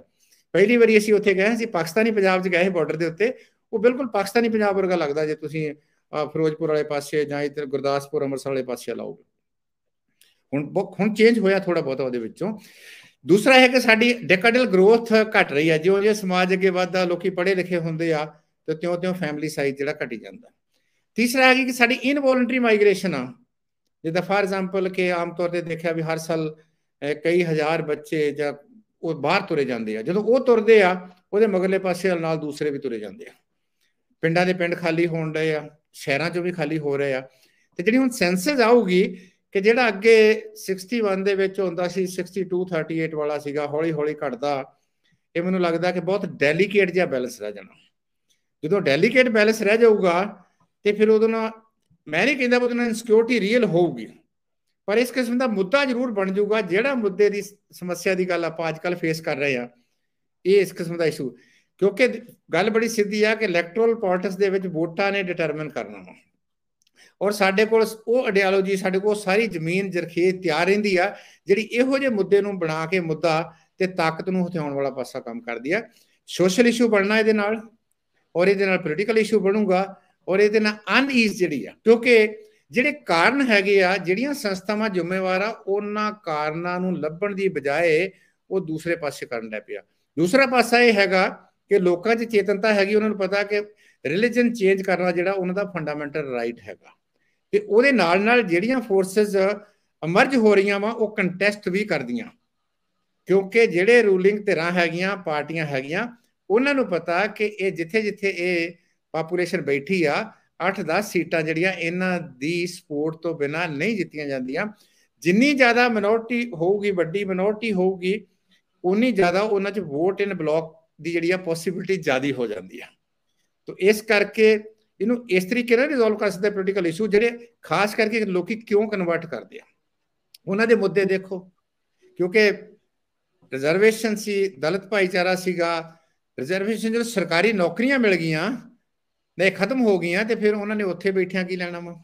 ਉਹਨਾਂ ਨੂੰ ਉੱਥੇ ਲੱਗਦਾ ਕਿ ਸਾਡੀ ਸੋਸ਼ਲ ਅਪਲਿਫਟਮੈਂਟ ਹੋ ਰਹੀ ਆ, ਉਹਨਾਂ ਨੂੰ ਲੱਗਦਾ ਕਿ ਸਾਨੂੰ ਐਟ ਪਾਰਟ ਟ੍ਰੀਟਮੈਂਟ ਹੋ ਜਾਂਦੀ ਆ। ਕਿਉਂਕਿ ਮੈਨੂੰ ਅਜੇ ਵੀ ਲੱਗਦਾ ਕਿ ਜੋ ਗੁਰੂ ਸਾਹਿਬਾਨ ਨੇ ਜਿਸ ਕੰਮ ਲਈ ਇਹ ਸਾਡਾ ਸਮਾਜ ਜਾਂ ਸਿੱਖੀ ਬਣਾਈ ਸੀਗੀ, ਸ਼ਾਇਦ ਜਿਹਦੇ ਵਿੱਚ ਕੋਈ ਕਾਸਟ ਨਹੀਂ ਹੋਊਗੀ, ਕੋਈ ਊਚ ਨੀਚ ਨਹੀਂ ਹੋਊਗੀ, ਮੇਰੇ ਖਿਆਲ ਵੀ ਜਿਹੜੇ ਅਡਹੀਰੈਂਟ ਹੈਗੇ ਆ ਸਾਰੇ ਪਾ ਕੇ, ਉਹ ਤਾਂ ਜਿਹੜੇ ਗੋਲ ਸੀ ਬਹੁਤ ਡਿਸਟੈਂਟ ਡ੍ਰੀਮ ਹੈਗਾ, ਅਜੇ ਵੀ ਉਸੇ ਕਿਸਮ ਦਾ ਵਰਤਾਰਾ ਹੈਗਾ। ਤੋ ਇਸ ਕਰਕੇ ਇਹ ਸਮੱਸਿਆ ਆਉਣ ਵਾਲੇ ਸਮੇਂ ਦੇ ਵਿੱਚ ਹੋਰ ਜ਼ਿਆਦਾ ਜਿਹੜੀ ਹੈਗੀ ਆ ਤਿੱਖੀ ਪ੍ਰਭਾਵ ਪਾਏਗੀ ਆਪਣਾ। ਸਰ, ਆਖਰੀ ਸਵਾਲ ਮੈਂ ਤੁਹਾਡੇ ਤੋਂ ਜਾਨਣਾ ਚਾਹਾਂਗੀ ਕਿ ਇੱਕ ਗੱਲ ਕਹੀ ਜਾਂਦੀ ਹੈ ਕਿ ਪੰਜਾਬ ਦੀ ਜਿਹੜੀ ਨੌਜਵਾਨੀ ਹੈ ਉਹ ਕਿਸੇ ਆਗੂ ਦੀ ਤਲਾਸ਼ ਕਰ ਰਹੀ ਹੈ। ਇੱਕ ਵੈਕਿਊਮ ਹੈ ਤੇ ਉਹ ਇੱਕ ਆਗੂ ਦਾ ਇੰਤਜ਼ਾਰ ਕਰ ਰਿਹਾ ਵੀ ਕੋਈ ਮਸੀਹਾ ਆਏਗਾ ਤੇ ਉਸ ਆਗੂ ਨੂੰ ਉਹ ਫੋਲੋ ਕਰਦੇ ਨੇ। ਤੁਸੀਂ ਦੀਪ ਸਿੱਧੂ ਦਾ ਨਾਮ ਲਿਆ, ਕਈ ਲੀਡਰ ਜਿਹੜੇ ਨੇ ਸਾਡੀ ਨੌਜਵਾਨੀ ਨੇ ਸਮੇਂ ਤੋਂ ਸਮੇਂ ਬਦਲੇ ਨੇ। ਇਸ ਨੈਰੇਟਿਵ ਦਾ ਇਹ ਬਰਤਾਂਤ ਅਸਲ ਦੇ ਵਿੱਚ ਹੈ ਕੀ ਹੈ? ਕੀ ਨੌਜਵਾਨੀ ਵੇਟ ਕਰ ਰਹੀ ਹੈ ਵੀ ਸਾਡੀ ਕੋਈ ਜਾਣਾ ਆ ਕੇ ਅਗਵਾਈ ਕਰੇ, ਜਾਂ ਜਿਹੜੀਆਂ ਸਾਡੀਆਂ ਰਾਜਸੀ ਧਿਰਾਂ ਨੇ ਉਹ ਸਾਡੀ ਨੌਜਵਾਨੀ ਨੂੰ ਉਹ ਦਿਸ਼ਾ, ਉਹ ਅਗਵਾਈ, ਉਹ ਪਾਰਟਿਸਿਪੇਸ਼ਨ ਨਹੀਂ ਦੇ ਪਾ ਰਹੀਆਂ? ਸਰ, ਇਹ ਬਰਤਾਂਤ ਕੀ ਚੀਜ਼ ਆ ਸਾਰਾ? ਅਸਲ 'ਚ ਨੌਜਵਾਨੀ ਵੈਸੇ ਇੰਪੇਸ਼ੈਂਟ ਹੁੰਦੀ ਆ, ਉਹ ਬਹੁਤਾ ਲੰਮਾ ਸਮਾਂ ਕਿਸੇ ਨਾਲ ਟਿਕ ਕੇ ਨਹੀਂ ਰਹਿ ਸਕਦੇ, ਉਹ ਆਪਣੇ ਮਸਲਿਆਂ ਦਾ ਇਨਸਟੈਂਟ ਹੱਲ ਲੱਭਦੇ ਆ। ਪਰ ਇਹ ਕਹੀਏ ਬਹੁਤ ਛੋਟਾ ਹਿੱਸਾ ਨੌਜਵਾਨੀ ਦਾ ਜਿਹੜਾ ਸਾਨੂੰ ਦਿਖਾਈ ਦਿੰਦਾ ਨਾ, ਇਹ ਬਹੁਤ ਮਾਈਕਰੋਸਕੋਪਿਕ ਜਿਹਾ ਹੈਗਾ। ਇਹ ਜੇ ਲਾਰਜਰ ਜੇ ਆਪਾਂ ਨੌਜਵਾਨੀ ਦੀ ਗੱਲ ਕੀਤੀ ਜਾਵੇ, ਉਹਦਾ ਬਹੁਤ ਹੀ ਛੋਟਾ ਹਿੱਸਾ, ਪਰ ਕਿਉਂਕਿ ਵਿਜ਼ੀਬਲ ਹੈਗਾ, ਔਰ ਵਿਜ਼ੀਬਲ ਇਸ ਕਰਕੇ ਹੈਗਾ ਕਿ ਕੁਝ ਐਕਸਟਰਾ ਆਰਡੀਨਰੀ ਹੋ ਰਿਹਾ, ਤੋ ਇਸ ਕਰਕੇ ਲੱਗਦਾ ਵੀ ਇਹ ਜਿਹੜਾ ਇਹਦਾ ਇੰਪੈਕਟ ਬਹੁਤ ਪੈ ਰਿਹਾ। ਕਿਉਂਕਿ ਪਿਛਲੇ ਸਮੇਂ 'ਚ ਹੋਇਆ ਇੱਦਾਂ ਨੇ, ਲੋਕਾਂ ਦੀ ਜਿਹੜੀ ਮੈਮਰੀ ਅਜੇ ਜਿਹੜੀ ਖਾਸ ਕਰਕੇ, ਮੈਂ ਤਾਂ ਇਹ ਅੱਗੇ ਵੀ ਕਿਹਾ ਸੀਗਾ ਵੀ ਹੋਰਨ ਇਲਾਕੇ ਦਾ ਮੈਨੂੰ ਪਤਾ ਨਹੀਂ, ਮਾਝੇ ਦਾ ਦੇ ਵਿੱਚ ਕੋਈ ਵੀ ਪਿੰਡ ਦਾ ਜਾਂ ਸ਼ਹਿਰ ਦੇ ਵਿੱਚ ਖਾਸ ਕਰਕੇ ਪਿੰਡਾਂ ਦੇ ਰਹਿਣ ਵਾਲੇ ਲੋਕ, ਕੋਈ ਟੱਬਰ ਇਹੋ ਜਿਹਾ ਨਹੀਂ ਹੋਊਗਾ ਜਿਹੜਾ ਸਿੱਧੇ ਜਾਂ ਸਿੱਧੇ ਤੌਰ ਦੇ ਉੱਤੇ ਉਹਦੀ ਮਾਰ ਥੱਲੇ ਨਾ ਆਇਆ ਹੋਵੇ। ਬਾਕੀ ਸਾਨੂੰ ਇਹ ਹੈਗਾ ਕਿ ਸਟੇਟ ਦੀ ਨੀਤ ਤੇ ਹਮੇਸ਼ਾ ਸ਼ੱਕ ਰਹਿੰਦਾ, ਸਟੇਟ ਰਿਸਪੌਂਡ ਕਿਉਂ ਨਹੀਂ ਕਰਦਾ ਜਾਂ ਸਟੇਟ ਰਿਐਕਟ ਕਿਉਂ ਨਹੀਂ ਕਰਦਾ। ਸਟੇਟ ਦੀ ਵੀ ਜਿਹੜਾ ਹੈਗਾ ਡਬਲ ਜਿਹੜਾ ਹੈਗਾ ਉਹਦਾ ਕੀ ਉਹਨੂੰ ਕਹਿੰਦੇ ਹੁੰਦੇ ਆ, ਪੈਰਾਮੀਟਰਸ ਹੈਗੇ ਆ। ਇੱਕ ਸਧਾਰਨ ਵਿਅਕਤੀ, ਤੁਹਾਡੇ ਸਾਡੇ ਵਰਗਾ ਜਾਂ ਹੋਰ ਵਿਅਕਤੀ ਕੋਈ ਗੱਲ ਕਰਦਾ ਵਾ ਤੇ ਸਟੇਟ ਕਿੱਦਾਂ ਰਿਸਪੌਂਡ ਕਰਦਾ, ਚਾਹੇ ਉਹ ਸੈਂਟਰ ਸਟੇਟ ਹੈਗਾ ਵਾ, ਚਾਹੇ ਇਹ ਸਟੇਟ ਹੈਗੀ ਆ। ਤੋ ਇਸ ਕਰਕੇ ਤੌਖਲੇ ਖੜੇ ਕਰਦਾ। ਜਦੋਂ ਸਟੇਟ ਰਿਸਪੌਂਡ ਨਹੀਂ ਕਰਦਾ ਤੇ ਲੋਕਾਂ ਨੂੰ ਇਹ ਲੱਗਦਾ ਵੀ ਇਹ ਸਟੇਟ ਸਾਡੀ ਮਦਦ ਤੇ ਆਉਣ ਵਾਲਾ ਨਹੀਂਗਾ, ਤੇ ਅਸੀਂ ਕਿਉਂ ਪੰਗਾ ਲਈਏ, ਅਸੀਂ ਕਿਉਂ ਕੰਟੈਸਟ ਕਰੀਏ। ਜਾਂ ਜਿਹੜੇ ਕੰਟੈਸਟ ਕਰਦੇ ਆ ਉਹ ਤੇ ਹੈਵਲੀ ਗਾਰਡਡ ਹੈਗੇ ਆ, ਤੇ ਲੋਕੀ ਪਿਛਾਂਹ ਹਟ ਜਾਂਦੇ ਆ। ਜਦੋਂ ਲੋਕੀ ਪਿਛਾਂਹ ਹਟ ਜਾਂਦੇ ਆ ਤੇ ਫਿਰ ਜਿਹੜਾ ਛੋਟਾ ਮੋਟਾ ਵੀ ਜਿਹੜਾ ਗਰੁੱਪ ਹੁੰਦਾ ਵਾ, ਉਹ ਜਦੋਂ ਵਿਜ਼ੀਬਲ ਹੋ ਜਾਂਦਾ ਵਾ, ਉਹਦੀ ਜਿਹੜੀ ਖਾਸ ਕਰਕੇ ਇੰਪੈਕਟ ਆ ਜਾਂ ਸਾਡੇ ਮਨਾਂ ਦੇ ਵਿੱਚ ਜੋ ਸੋਚ ਆਉਂਦੀ ਆ ਜਾਂ ਤੌਖਲੇ ਹੁੰਦੇ ਆ, ਉਹ ਡਿਸਪ੍ਰਪੋਰਸ਼ਨੇਟ ਹੋ ਜਾਂਦੀ ਆ ਉਹਨਾਂ ਦੀ ਸਟਰੈਂਥ ਦੇ ਨਾਲੋਂ। ਦੂਸਰਾ ਇਹ ਆ ਕਿ ਜਿਹੜੇ ਤੁਸੀਂ ਕਿਹਾ ਵੀ ਲੀਡਰ ਦੀ ਭਾਲ ਦੇ ਵਿੱਚ, ਹੁਣ ਇਹ ਜ਼ਮਾਨਾ ਨਾ ਤਾਂ ਹੁਣ 70s ਆ, ਨਾ ਉਹ 80s ਹੈਗਾ। ਹੁਣ ਆਪਾਂ 21st ਸੈਂਚਰੀ ਦੇ ਸੈਕੰਡ ਡੈਕੇਡ ਦੇ ਵਿੱਚ ਰਹਿ ਰਹੇ ਆ। ਤੋ ਇੱਥੇ ਲੀਡਰ ਦੀ ਪਰਖ ਵੀ ਬਹੁਤ ਜਲਦੀ ਹੁੰਦੀ ਆ। ਇੱਥੇ ਉਹਦੀ ਜਿਹੜੀ ਕੈਪੈਸਿਟੀ ਆ, ਕੈਪੇਬਿਲਿਟੀ ਆ, ਜਾਂ ਉਹਦਾ ਸਾਰਾ ਕੁਝ ਉਹਦੇ ਵਿੱਚ ਵੀ ਹੈਗਾ ਵਾ। ਤੋ ਇਸ ਕਰਕੇ ਮੈਨੂੰ ਇਹ ਲੱਗਦਾ ਵੀ ਉਹਦੇ ਨਾਲ ਕੰਪੇਅਰ ਤਾਂ ਨਹੀਂ ਕਰ ਸਕਦੇ, ਉਸ ਸਮੇਂ ਵਾਲਾ ਪਾਸਾ ਸੀਗਾ। ਹਾਂ, ਇਹ ਜ਼ਰੂਰ ਹੈਗਾ ਕਿ ਇਹ ਜਿਹੜੇ ਯੂਥ ਹੈਗੀ ਆ, ਜਦੋਂ ਖਾਸ ਕਰਕੇ ਇੱਕ ਤਾਂ ਜਿਹਨੂੰ ਮੌਕਾ ਲੱਗਦਾ ਉਹ ਇੱਥੋਂ ਜਾ ਰਿਹਾ ਹੈ, ਇਹ ਗੱਲ ਬਹੁਤ ਕਲੀਅਰ ਹੈ। ਤੇ ਦੂਸਰਾ ਇੱਕ ਹੈਗਾ ਵਾ ਕਿ ਜਿਹੜੇ ਸਟ੍ਰਿਕਟ ਕਰਦੇ ਆ ਉਹ ਅਡਹੀਰੈਂਟ ਵੀ ਹੋ ਸਕਦੇ ਆ, ਜਾਂ ਹੋਰ ਕਈ ਕਾਰਨ ਹੋ ਸਕਦੇ ਆ। ਉਹ ਤੁਸੀਂ ਦੇਖ ਲਓ, ਤੁਹਾਨੂੰ ਹਰ ਪਾਸੇ ਜਿਹੜੇ ਆ ਉਹ ਮਿਲ ਜਾਣਗੇ। ਜਿੱਦਾਂ ਆਪਾਂ ਕਿਹਾ ਕਿਸਾਨ ਅੰਦੋਲਨ ਦੇ ਵਿੱਚ ਵੀ ਇਹਨਾਂ ਦਾ ਬਹੁਤ ਵੱਡਾ ਰੋਲ ਸੀਗਾ। ਜਾਂ ਤੁਸੀਂ ਹੁਣ ਦੇਖਿਓ ਥੋੜੇ ਸਮੇਂ ਦੇ ਵਿੱਚ ਆ ਮੇਲਾ ਸ਼ੁਰੂ ਹੋਣਾ ਵਾ ਅਨੰਦਪੁਰ ਸਾਹਿਬ ਦਾ, ਉਹਦੇ ਵਿੱਚ ਵੀ ਕਿੰਨੇ ਲੋਕ ਜਿਹੜੇ ਹੈਗੇ ਉਹ ਉੱਥੇ ਚਲੇ ਜਾਣਗੇ, ਜਾਂ ਹੋਰ ਇਸ ਕਿਸਮ ਦਾ ਇੰਸਟੈਂਸ ਹੁੰਦਾ ਉੱਥੇ ਪਹੁੰਚ ਜਾਂਦੇ ਆ। ਪਰ ਇਹਦਾ ਨੰਬਰ ਬਹੁਤ ਥੋੜਾ। ਮੈਂ ਫਿਰ ਦੁਬਾਰਾ ਗੱਲ ਕਰਨਾ, ਆਲ ਡਿਪੈਂਡਸ ਅਪਨ ਕਿ ਸਟੇਟ ਇਸ ਸਿਚੁਏਸ਼ਨ ਨੂੰ ਕਿਵੇਂ ਰਿਸਪੌਂਡ ਕਰਦਾ, ਕਿਵੇਂ ਰਿਜ਼ੋਲਵ ਕਰਦਾ ਹੈ, ਕਿਵੇਂ ਟੈਕਲ ਕਰਦਾ ਹੈ, ਜੇ ਕੋਈ ਐਕਸਪੈਰੀਮੈਂਟ ਕਰਨਾ ਵਾ ਉਹ ਦੂਸਰੀ ਗੱਲ ਹੈਗੀ ਆ। ਜਿੱਦਾਂ ਪਿਛਲੇ ਸਮੇਂ ਦੇ ਵਿੱਚ ਐਕਸਪੈਰੀਮੈਂਟ ਕਰਦੀਆਂ ਫੋਰਸਿਸ ਕਰਦੀਆਂ ਹੈਗੀਆਂ ਵਾ, ਫਿਰ ਉਹਦੇ ਮਾਨੇ ਹੋਰ ਹੋਣਗੇ, ਇਮੇਜ ਹੋਰ ਹੋਊਗਾ, ਸ਼ੋ ਆਫ ਸਟਰੈਂਥ ਹੋਰ ਹੋਊਗੀ, ਜਾਂ ਇੰਪ੍ਰੈਸ਼ਨ ਹੋਰ ਹੋਊਗਾ। ਤੇ ਜੇ ਸਟੇਟ ਜਿਹੜਾ ਬਹੁਤ ਕਲੀਅਰ ਹੈ ਇਸ ਮਸਲੇ ਦੇ ਵਿੱਚ, ਕਿਉਂਕਿ ਇਨਸਿਕਿਉਰਿਟੀ ਪੈਦਾ ਹੁੰਦੀ ਆ, ਵਧੋ ਵਧੀ ਆਈ ਜਾਂਦੀ ਆ, ਔਰ ਉਹ ਇਨਸਿਕਿਉਰਿਟੀ ਦੇ ਨਾਲ ਫਿਰ ਸਟੇਟ ਨੂੰ ਵੀ ਬਹੁਤ ਨੁਕਸਾਨ ਹੁੰਦਾ, ਔਰ ਅਲਟੀਮੇਟਲੀ ਪੰਜਾਬ ਨੂੰ ਬਹੁਤ ਜ਼ਿਆਦਾ, ਜਾਂ ਪੰਜਾਬ ਨਾਲ ਜਿਹੜੇ ਪਿਆਰ ਕਰਨ ਵਾਲੇ ਆ ਉਹਨਾਂ ਨੂੰ ਬਹੁਤ ਜ਼ਿਆਦਾ ਨੁਕਸਾਨ ਹੁੰਦਾ ਵਾ। ਔਰ ਸਾਡੀ ਜਿਹੜੀ ਕੰਸਟਰਕਟਿਵ એનર્ਜੀ ਜਿਹੜੀ ਹੁੰਦੀ ਆ, ਯੂਥ ਨੇ ਹੋਰ ਪਾਸੇ ਸੋਚਣਾ ਹੁੰਦਾ ਜਾਂ ਦੂਸਰੇ ਲੋਕਾਂ ਨੇ ਹੋਰ ਕੋਈ ਕੰਮ ਕਰਨਾ ਹੁੰਦਾ, ਸੀ ਸਾਰਾ ਇਸ ਪਾਸੇ ਵੱਲ ਲਾ ਕੇ ਤੇ ਅਲਟੀਮੇਟਲੀ ਆਪਣੇ ਸਿਰ ਤੇ ਸਾਡੇ ਤੇ ਭਾਰ ਜ਼ਿਆਦਾ ਪਈ ਜਾਂਦਾ। ਸਰ, ਜਿਹੜੀ ਆਪਣੀਆਂ ਰਾਜਸੀ ਧਿਰਾਂ ਨੇ, ਆਪਣੇ ਰਾਜਸੀ ਆਗੂ ਨੇ, ਉਹ ਯੂਥ ਨੂੰ ਆਪਣੇ ਨਾਲ ਲੈ ਕੇ ਚੱਲਣ ਦੀ ਕੈਪੈਸਿਟੀ ਨਹੀਂ ਰੱਖਦੇ, ਜਾਂ ਉਹ ਢਾਂਚਾ ਨਹੀਂ ਹੈਗਾ ਆਪਣੇ ਕੋਲ? ਯੂਥ ਨੂੰ ਦੇਖੋ, ਤੁਸੀਂ ਦੇਖੋ ਬਹੁਤ ਇੰਟਰਸਟਿੰਗ ਫਿਨੋਮੀਨਾ ਹੈ, ਹਰ ਪਾਰਟੀ ਦਾ ਯੂਥ ਵਿੰਗ ਹੈ। ਉੱਥੇ ਕੌਣ ਵਾ? ਉੱਥੇ ਐਮਐਲਏ ਸਾਹਿਬ ਦੇ ਲੜਕੇ ਹੈਗੇ ਆ, ਉੱਥੇ ਮੰਤਰੀਆਂ ਦੇ ਲੜਕੇ ਹੈਗੇ ਆ, ਉੱਥੇ ਹੋਰ ਆਮ ਨਾਰਮਲ ਵਿਅਕਤੀ ਦੀ ਉੱਥੇ ਸਪੇਸ ਹੀ ਨਹੀਂ ਹੈਗੀ ਕੋਈ ਵੀ ਉਹਦੇ ਵਿੱਚੋਂ। ਸਾਰੀ ਸਪੇਸ ਜਿਹੜੀ ਆ ਆਲਰੇਡੀ ਮੱਲੀ ਪਈ ਆ। ਤੁਸੀਂ, ਮੈਂ ਤਾਂ ਪਿਛਲੇ ਸਮੇਂ 'ਚ ਹੱਸਦਾ ਹੁੰਦਾ ਵੀ ਐਮਐਲਏ ਸਾਹਿਬ ਆਪਣਾ ਲੜਕਾ ਤਿਆਰ ਕਰ ਰਹੇ ਆ ਕੋਈ, ਇਹ ਤਾਂ ਜਿਹੜਾ ਰਾਜਾਸ਼ਾਹੀ ਹੋ ਗਿਆ। ਹੁਣ ਇਹ ਯੂਥ ਜਿਹੜੀ ਹੈਗੀ ਵਾ, ਜਾਂ ਤਾਂ ਕੋਈ ਮੈਰਿਟ ਵਾਲਾ ਸਿਸਟਮ ਹੋਵੇ ਜਾਂ ਕੋਈ ਹੋਰ ਪਾਸਾ ਹੋਵੇ। ਉਹਨੇ 'ਚ ਆਈਸੋਲੇਸ਼ਨ ਤਾਂ ਇਸੇ ਗੱਲ ਦੀ ਹੈ ਵੀ ਯਾਰ ਅਸੀਂ ਜਿੰਨਾ ਮਰਜ਼ੀ ਕਰ ਲਈਏ, ਅਲਟੀਮੇਟਲੀ ਹਰ ਬੰਦਾ 'ਚ ਐਸਪੀਰੇਸ਼ਨ ਹੁੰਦੀ, ਯੂਥ ਦੇ ਵਿੱਚ ਐਸਪੀਰੇਸ਼ਨ। ਇਸੇ ਕਰਕੇ ਮੈਂ ਜਿਹੜਾ ਉਹ ਗੱਲ ਕਹੀ ਸੀ ਵੀ ਇਹਨਾਂ ਨੂੰ ਪੰਚਾਇਤੀ ਰਾਜ ਦੇ ਵਿੱਚ ਇੰਗੇਜ ਕਰ ਦਿਓ, ਉੱਥੇ ਇਹਨਾਂ ਦਾ ਐਕਸਪੀਰੀਅੰਸ ਦਿਓ ਇਹਨਾਂ ਨੂੰ। ਗਰਾਊਂਡ ਜਿਹੜੀ ਹੈਗੀ ਸਾਡੀ ਇੰਸਟੀਟਿਊਸ਼ਨ ਹੈਗੀ ਆ, ਥੱਲਿਓਂ ਜਿਹੜਾ ਹੈਗਾ ਢਾਂਚਾ ਤਕੜਾ ਕਰੋ, ਉੱਥੋਂ ਤੁਸੀਂ ਫੌਜ ਤਿਆਰ ਕਰੋ youth the for constructive purpose ਲਈ, ਡਾਇਲੋਗ ਵਾਸਤੇ। ਕਿਉਂਕਿ ਇਹ ਗੱਲ ਬਹੁਤ ਕਲੀਅਰ ਹੋ ਗਈ ਆ ਕਿ ਇਹ ਜਿਹੜਾ ਸਾਡਾ ਲੋਕਤੰਤਰ ਵਾ, ਇਹ ਲੋਕਤੰਤਰ ਤੋਂ ਜ਼ਿਆਦਾ ਰਾਜਤੰਤਰ ਹੈ, ਜਾਂ ਇਹਨੂੰ ਕਹਿ ਦਈਏ ਵੀ ਖਾਨਦਾਨੀ ਤੰਤਰ ਬਣ ਕੇ ਬਹਿ ਗਿਆ, ਜਿਹਦੀ ਵਜ੍ਹਾ ਕਰਕੇ ਬਹੁਤ ਸਾਰੀਆਂ ਸਮੱਸਿਆ ਪੈਦਾ ਹੋਈਆਂ। ਆਈਸੋਲੇਸ਼ਨ ਆ, ਜਾਂ ਏਲੀਏਨੇਸ਼ਨ ਆ, ਜਾਂ ਕਈ ਵਾਰੀ ਆਪਾਂ ਕਹਿੰਦੇ ਆ ਵੀ ਰਿਵੋਲਟ ਵੀ ਹੋ ਜਾਂਦਾ ਉਹਦੇ ਵਿੱਚੋਂ ਆਣ ਕੇ, ਹੈ, ਜਾਂ ਉਹ ਬਿਲਕੁਲ ਇਸ ਪਾਸੇ ਵੱਲ ਤੁਰ ਪੈਂਦੇ, ਉਹਨੂੰ ਰੈਵੋਲੂਸ਼ਨ ਵੀ ਕਹਿਣਾ ਸ਼ੁਰੂ ਕਰ ਦਿੰਦੇ ਆ। ਸੋ ਮੇਰਾ ਕਹਿਣ ਤੋਂ ਭਾਵ ਹੈਗਾ ਕਿ ਰਾਜਸੀ ਪਾਰਟੀਆਂ ਨੇ ਵੀ ਬਹੁਤ ਚੰਗਾ ਰੋਲ ਨਹੀਂ ਪਲੇ ਕੀਤਾ। ਫਿਰ ਜਿਹੜਾ ਰੋਲ ਹੋਣਾ ਚਾਹੀਦਾ ਕਿ ਜਿੱਦਾਂ ਪਾਰਟੀ ਬਣਦੀ ਆ, ਆਰਗਨ ਬਣਦੀ ਆ, ਉਹ ਵਿਅਕਤੀ ਅੱਗੇ ਆਊਗਾ।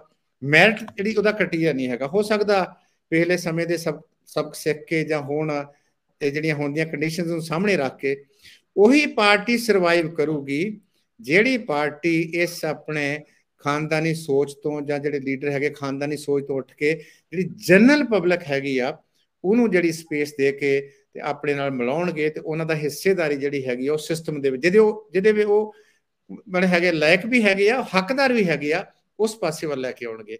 ਫਿਰ ਤਾਂ ਇਹ ਜਿਹੜੀਆਂ ਪਾਰਟੀਆਂ ਹੈਗੀਆਂ ਕਵਾਂਗੇ ਵੀ ਠੀਕ ਕੰਮ ਕਰੀਆਂ ਜਾਂ ਲੋਕ ਰਾਜ ਹੈਗਾ, ਨਹੀਂ ਤਾਂ ਫਿਰ ਇਹ ਸਮੱਸਿਆ ਤਾਂ ਇਦਾਂ ਬਣੀ ਰਹੂਗੀ।